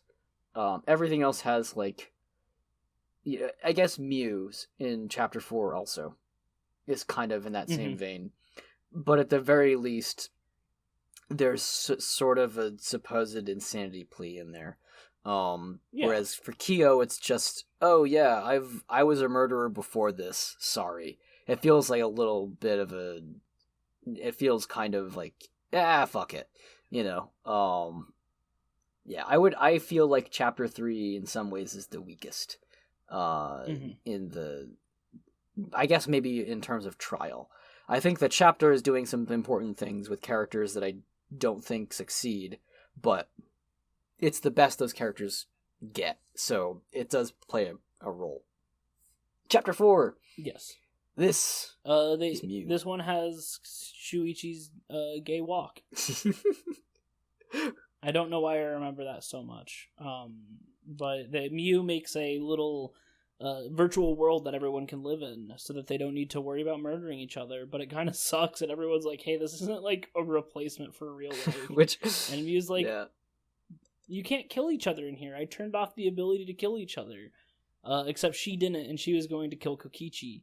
But in reality, Kokichi knew that was coming and convinced Gonta to kill Mew so that Mew wouldn't kill him. And she wanted to kill Kokichi because she believed he was the mastermind. Yeah, and also she was like desperate to get out, I think. That's what the wiki said. So, I think Mew has a weak motive. Like, this is after they saw the flashback lights and, or I think everyone gets to see it, because I know Kokichi, like, wins the flashback light and gets to see it, and he's like, oh, well, it's boring if only I get to see it. I want everyone else to see it, too. I'm fuzzy on the details of when they get to see it, but it's the Meteors one. Anyways... yes, where they're in space and the world is the Gopher destroyed. Project and all that stuff. The important thing is that Mew is getting wigged out, and is desperate to make an escape. And I think, honestly, at that point, they were desperate to find a character that had any semblance of, like, desire to kill, because they're really running out, and they didn't want to kill Kokichi yet, so it feels like Mew is just kind of like this is the next best choice. I don't remember if it's this chapter or Chapter 3 when Maki starts to work out with the I think it's the Kaido previous crew. chapter. Yeah. Which that's of course a nice addition. Thoughts on Chapter 4? I think it's cool that they switch up the little animation to be like a 3D virtual game. I really enjoyed a lot of the character interactions. I kind of like the idea of someone trying really hard to it's like, oh, we're not going to escape, but maybe we can make it better. I did think that the murder was interesting, and it made me sad that Gonta did it. Yeah, and his execution is one of the more tame ones, thankfully. It reminds me of... Yeah, he gets stabbed by a bee. It reminds me of Gundams, where it's like, yeah, we know you like this character, so we're not going to be too hard on him. Yeah. Oh, Gundam. That's also the execution where the Mono Cubs give fucking freakish incest birth and die by mutant insect. Oh yeah, it's so weird. Awful. God, I hate the Monocubs. They're the Get them out of worst. here. They suck. They serve no purpose. Yeah. You remember how Gonta doesn't remember what happens in the Neo World program because he switches the cable ports? Yes. Poor Gonta. Yeah, I having to learn so many new rules for this case kind of feels like a cop-out. From like a case design perspective, they just get to invent a whole bunch of new rules that you have to learn. But the world scrolling trick is one of those out-of-the-box things that I think this game was brave for doing. So like props to that, you know. It's one of those that like I definitely was not getting when I first watched through it. Like I just needed to see someone choose the answer and I was like, "Oh, really?" You know, like, "Whoa." But I respect it, you know. And they put in a lot of work to make the Neo World program feel different, look different. I think it's kind of funny that like they kind of predict like just how unsatisfying like, you know, having like the virtual world kind of, you know, avatar life is when we're amid sort of like the hopefully the ending curve of like meta shit, you know.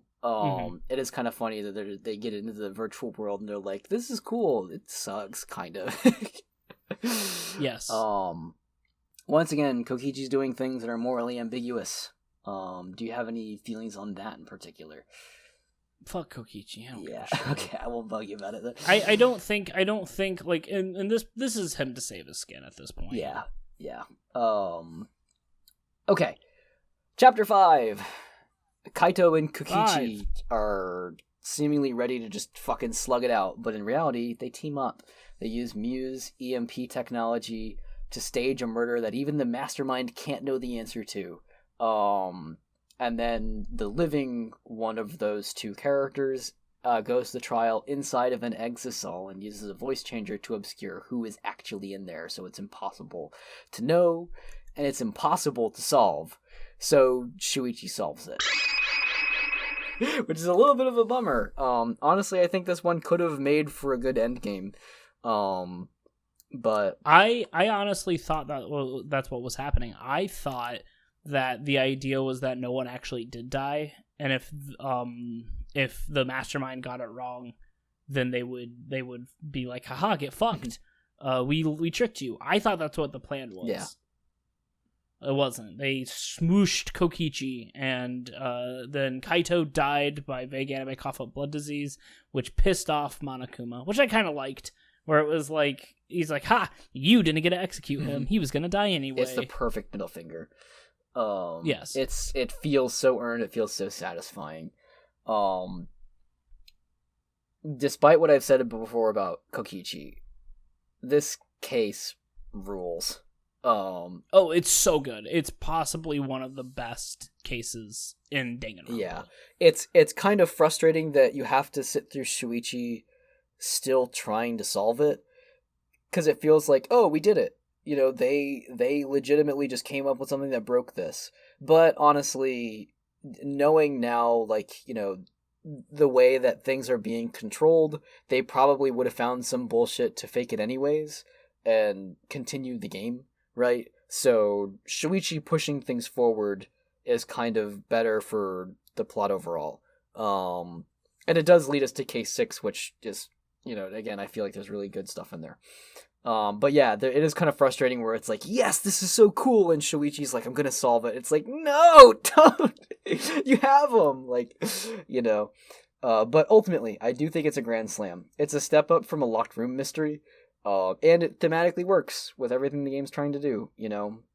And the locked room mystery is good. I will say that yeah. too. The locked room mystery is incredible. Yeah. On this note, what do you think of the surviving cast? We get left with 5. We have Kibo, Shuichi, Maki, Tsumugi, and Himiko. They're fine. They're fine. Are they the best surviving cast, or somewhere in the middle? No. I still think Danganronpa 2's cast is just great. I think they're incredible. I think Danganronpa 2 cast is one of the best surviving casts. I think they're interesting, they're fun, and I dig that. That's funny. I think I like them the worst as the surviving cast. For Danganronpa You don't like 2. Yeah, I think that just because like so few of them have anything to contribute, like at least in like Danganronpa 1, you know, you have like Togami and Kirigiri who are like pulling weight, you know. But in Danganronpa 2, when you have you know, Akane and you have Sonya and Soda who all kind of feel like they're just not, in it to solve the case. They just kind of feel like they're weaseling around, or like they're just wriggling. That's fair. Yeah, it's different, right? Like, there are still some lovable characters in there, but I think that maybe it's more a testament to the weak finale of Danganronpa 2 for us. Then again, I know some people who love the finale of Danganronpa 2 and think it's amazing, so... okay. But back to Case 6 and Chapter 6, which is a big one. It is a big one. Shuichi demands a retrial of Case 1 to expose the mastermind as Rantaro's true killer. Kibo goes beast mode and starts blowing up the campus. Which is based as hell. Yeah, and so Shuichi, Maki, Himiko, and Tsumugi have limited time to do one final investigation before the retrial. In the trial, they find out that Tsumugi is the mastermind, and they're part of her ultimate real fiction. Every student is an applicant in a long-running reality show called Danganronpa. They're on their 53rd season, which is the V3, which is a dumb twist that I think is a really... It's fun. The V3 thing is mean. It's stupid. It feels kind of like it's such a toss-up question in that case. Anyways, I'm getting too deep into it. They're on a reality TV show. All of them are, faked characters that originally applied as, just regular people and then had their minds wiped to become those new characters. And even, like, when they were applying, they did not align at all with what roles they got. Some characters would be like, yeah, I would love to be the killer, and that kind of thing. I would love to have a really cool execution, blah, blah, blah. Additionally, we find out that Kibo is the audience insert, and that his stupid hair is an antenna that's receiving information from the audience for their votes and stuff. Which is kind of funny. Yeah. Ultimately, in what is like a fucking 4-hour long case, Tsumugi is convicted and dies in the campus collapse. Kibo also dies in the process. Shuichi, Maki, and Himiko escape with their lives. This is the truth of the case. What do you think about the last case? The last case it's one of those things where it's like, holy shit, this entire thing was a meta commentary about how Guilty Gear will absorb people forever, just as you said at the beginning, right? Like, I think Gear. that... Not Guilty Gear, sorry. Danganronpa. I was looking at a tweet. But for me, it's Guilty Gear. Danganronpa will absorb you, right? Like, that's the entire point, is that you start to think about all these what ifs, and what if I was this guy? We fucking talked about it in our first episode, right? It's the idea that Danganronpa is more than just a video game. It is a shit ton of stuff. It is the fandom, it is the people that like it, and it is so much, and it's also lies. And one of the things about the ending is that it's left to a point where we don't know what the world is outside of it, right? We know that Danganronpa is a fictional universe in this one, but we don't know to what extent, right? There's been theories that it's actually not a fictional universe, and this is just another part of, like, the despair thing. But at the same time, it's such a good meta commentary on how people perceive Danganronpa. Mm-hmm. Yep. And I love it. It's so interesting. It's so good. It might be one of the best meta commentary video games of all time. Yeah. Because it built up the fandom that was going to play it. Yep. And so it ending with talking about the obsessiveness of the fans wanting to be a part of it, enjoying the kind of, like, masochistic part of it. It's interesting. I do kind of think that it ruins a lot of character arcs. But once again, at the same time, what is truth and what is fiction? Are these character arcs that we're experiencing fake, or are they still real because they still made us feel things? Are they fake in the world, or are they real in the world and we're being told that they're fake? It's great. And there's no right answer. Yeah. And the characters, like, deliver this very emotionally too. Shuichi has a line almost exactly what you said, where it's like, the feelings I had were real, or something like that, to that effect, and it's really well delivered. They really honestly understood what they needed to do with this, what they wanted to do with it, and they nailed it. This could have gone so fucking wrong. And they didn't flinch. This case, I think, is where all of the polish of this game really kicks it up a notch. They have, like, the whole deal where they're powering down the UI when people are giving up. They have extra effects in the trial room where they have, like, the audience feed of chat comments that are spinning around. It's exactly the kind of climax I'd want out of this, and it's why I'm totally okay with Chapter 5 not being it. Tsumugi's cosplay transformations are, really cool, where, like, on the fly, the monocubs will fly in, they'll, like, do, like, a quick change.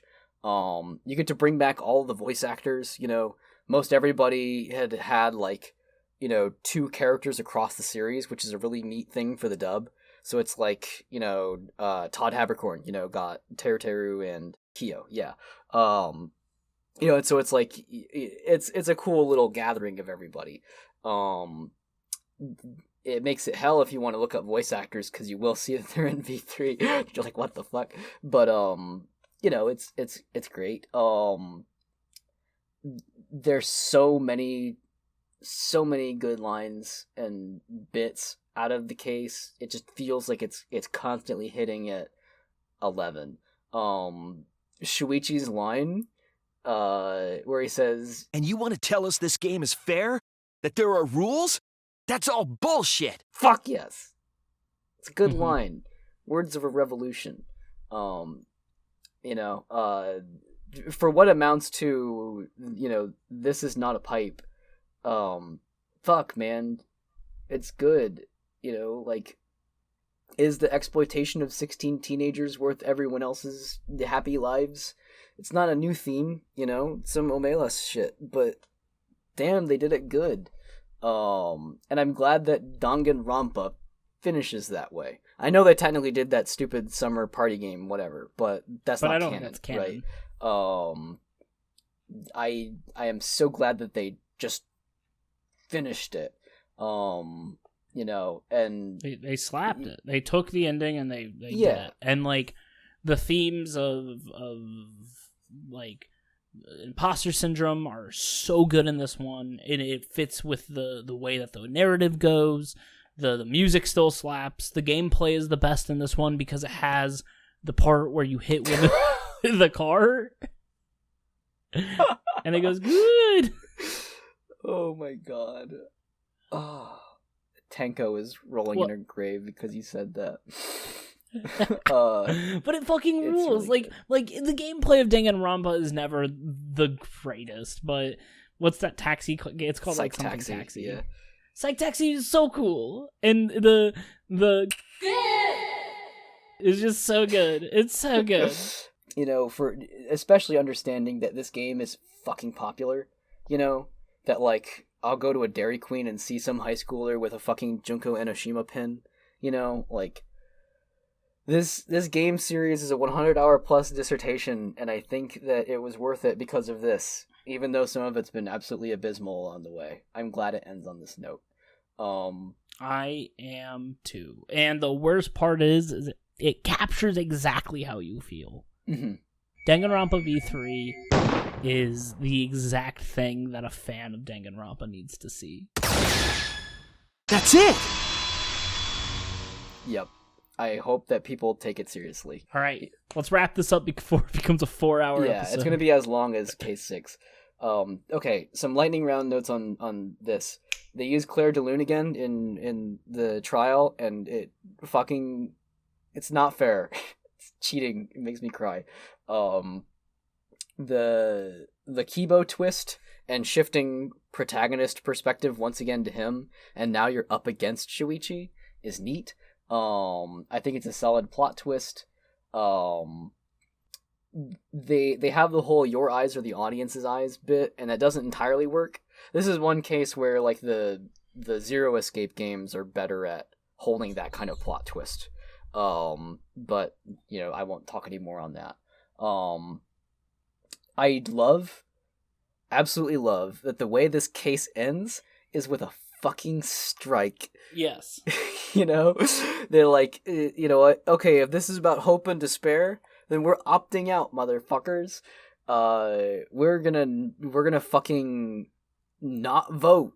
We're going absentee on this bitch. It's great. It's the power of unions. Hooray. Yeah, I love that the final message of the game is that we're going to reject taking this entertainment benefit for the exploitation of people. We would rather try to find a way where no one gets exploited and work with that. And hell yeah. Just hell yeah. Okay. We also get the smallest surviving group out of this, technically, 3. Yep. And I think they were well picked. It is. I do think it's interesting because technically 2 people can win, and they could have won without saving Himiko, and they still did. And I think that's there good. was the ending bit of like, we'll let 2 of you win. They always let 2 people win. But then they make the argument of like, hey, if one of us wins, or if 2 of us win and go on, and we pick that by vote, you're just gonna send them into the next Danganronpa. So we can't do it. We have to stop it here. It's fucking rad. Okay. I'm going to talk really quickly about the gameplay. Basically, the minigames are better than the last ones. I'm not a big fan of the minigames in Danganronpa. But I did enjoy playing these sometimes. For once. The basic ones in the trials, like non-stop debate and whatnot, and just the multiple choice questions, those are solid. I think they finally figured out the balance where the time is just enough to think about it. So it actually feels tight, but it's also not too punishing. Mass panic debate is a really good addition. It's just one step up where you have a little bit more interaction in between. Having all the characters talk at once is kind of a fun way to do it, and it encourages more times where there's more strife between the characters. Climax reasoning is, again, I think just a good form of itself. The music is really good. It makes me fucking cry. Condemn my friends, the theme, adding lie bullets into nonstop debates is a little clunky. I never quite got used to it, and I don't think they get used enough.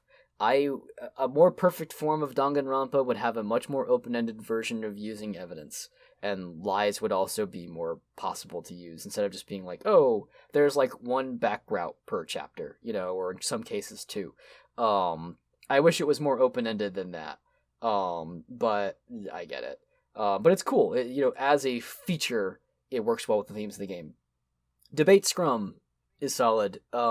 It's kind of too easy once you figure out it's just about word matching. But the whole drum up of it, of lining everyone up, and you're basically doing point counterpoint, is really cool. It syncs so well with the music. The button mashing is nonsense. It doesn't belong there. I don't think it makes any sense. It's not hard, but it's just don't make me mash a button.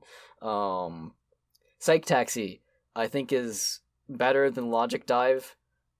I think it's longer because you're picking up the letters and stuff, but it's more fun. It's not amazing, but it's a cute way to handle that, and I think it's better than just kind of doing the weird skateboard pipe thing with digital Hinata. Let's see. Mind Mine is a solid new one thrown in there. I feel like that one's well thought out. The fact that you're trying to flip tiles in a certain sequence, but if you mess up, you can just mash click on a singular tile to break through it and force it for a time penalty. It shows that I think they had their design chops a little more well fine-tuned for this game compared to more previous chopped, ones. you might say. Rebuttal Showdown, the katana one. I still don't care for it. Fine. It's fine, but I just hate that, like, you have to kind of just swing through multiple times on certain phrases, and then, like... It's clunky. Something bugged me about it. It's been too long, I don't remember. But it's just not my favorite. Hangman's Gambit is back to being a little better than it was before. It's the best version that Hangman's Gambit has ever been, and that's not saying much. But Christ's sakes, the one in Danganronpa 2 was so fucking bad. So I'm glad it's not that. Instead, it's just like, hey, we're gonna float letters in, and you can shine a flashlight to try to see them. It's simpler, and it's better for that. Argument Armament as the new version of the rhythm game is fine. You know, it's serviceable. I hate that in doing so, it blasts off layers of clothing of the character that you're fighting. That's awful. Cut that shit out. And then Death Road to Despair is not one of the trial minigames, but it is a piece of the game that involves gameplay. Something bad, I feel like, happened when they were working on this. It feels so terrible to control. I can't even put it into words. It's slippery. The collision boxes are so fucking off and, like, missized. I get that it's supposed to be difficult, but it doesn't have to feel bad to play too, and it totally does. It's kind of appalling how bad it is. It feels like worse than a tutorial you would find online to make a platformer in Unity in like 10 minutes, you know? Like, it's like, I don't know how they fucked it up so terribly. Like, the main game, walking around on the school campus, doesn't feel that bad. So it's like, I don't know how they ended up sort of, that just felt so sloppy and uncared for. But anyways, you can just watch some pervert play it on YouTube instead, and get as much out of it. That's not very nice. There's internet historians. They might just be documenting it. Look, if you care about Danganronpa enough to do incredibly brave and powerful work in archiving it into the internet, you're something of a pervert. And that's not a bad thing. Also worth mentioning, the timed investigation in Chapter 6 is a novel idea, and it adds some interesting tension to it. I think it's stupid. It incentivizes you to not explore and read the dialogue. It feels to me like in Final Fantasy games when they give you turn-based battles, but they put a timer on top of it. So, like, whenever you're waiting on animations to play out or ATB gauges to increase, it just feels like you're losing time. You know, they're doing like a fucking... You know, like, oh, we won the battle animation, your timer is still ticking in. It's like, why wouldn't you pause the timer when it's doing an animation, you know? It feels like that. Totally misused. If you run out of time, you just have to, it sets you back some progress, and then refills a healthy amount of your timer anyways, so it's just dumb. Just, they didn't have to do it. Or they should have progressed it fake by, like, whenever you click on a thing, then it progresses the bar silently so that it, you know, seems like it's timed, when in reality it's only progressing by event, which is like how they do time in Disco Elysium, you know? Mm-hmm. Okay. Last couple notes about mechanics in the game. Smacking the environment's stupid and boring. I hate that they added it. Especially because at least in one part of the game you actually have to use it instead of just grinding for coins. But God, if there was a way to grind coins, this is like one of the worst ways they could have done it. I wish it would have been like Layton style, where you try to find secret objects that give you a bunch of coins, as opposed to getting coins for every time you bash one object or whatever. It sucks. On the flip side, I love that you can custom make voice sounds at any time with your protagonist. It's the most useless feature they've ever added to conversations, and it's so fun for playing with so each funny. other. I forgot they did that. Yeah, it's useless. Funny. It doesn't belong there, but it's great. You could just at any time make one of the characters play a little vocalization, like, that's right, or like, you're wrong. No one reacts to it. Yeah, it's just a little, like, you can just literally play a little soundboard of the character saying a thing. You know, it's great. It's so fucking useless. I love it. I love moving fast. When you're outside the school, you go so fast. It was a good decision to do that. The object key puzzles are made better as a result. They weren't too frustrating or time consuming. I felt like there were some times where it's like, where the fuck do I go? But it was never too much. When it comes to item collection for the free time events, the man's nut is back from Danganronpa 2, but this time it's optional, like it always should have been. So that's good. Thank God. You can opt out of the fan service cutscene. Lastly, we didn't do any of the extra modes. I know that there's even more shit you can do in this game. I thought about doing it. I didn't have the strength for it. So I can't commentate on that. Sorry. Okay. Aesthetics look great. They made the jump to PS4 and PS Vita, and God, it looks good. It really does. There's gonna be some stuff that looks a little cheap, like they have god rays coming through the windows in the school, and they're just flat cards, you know. But like the overgrown school is great. I know it's tropey at this point, but like it looks fucking good. All the UI has been spiffed up nicely. There's cool cut-ins. The loading screens are really neat. Like they just did a lot of good artwork in this game. Music is amazing. I don't have to praise, Masafumi Takada even more than I already have, because I've said all I need to say. If you're interested in tracks that I really like, Beautiful Lie feels like the proper upgrade to Beautiful Dead. It's really, really beautiful. I love it. The Scrum Debate is awesome. Works perfect for that minigame. Let's Kill Each Other is, works really well for the whole First Blood bit, but then also when they bring it back later on in the game for really manic parts of cases, it's awesome. Climax Reasoning is sickeningly triumphant and woeful. DX Training Plan is a good listen even outside of the game. And Rise and Shine Ursine is the only redeeming part of the Mono Cubs. So there's that. Okay. Take a breath. Yeah. Take a breath. Let me talk about the top 10 characters according to this. Yeah. Poll. While you take a breath. Number 1, Kokichi. Fuck him. Fuck. Number 2, Shuichi. Okay. Yeah. Number 3, Kaede. Yeah. Bold choice.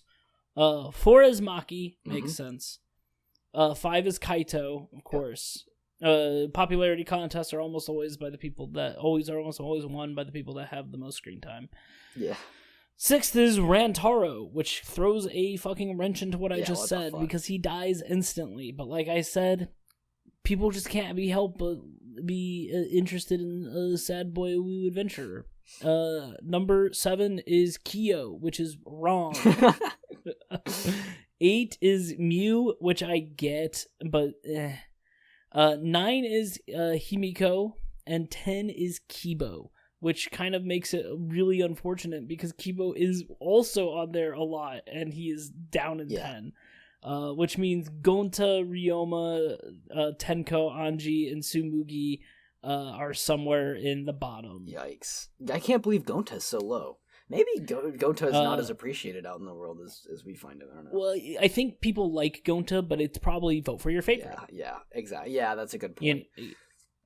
And in case you wanted to know, in the most popular, and the thing is that when we looked at like ranked choice of top 30 Danganronpa characters, including all of them, Gonta is number 30. So I'm guessing that people like Gonta, but like as their second or third favorite. Yeah.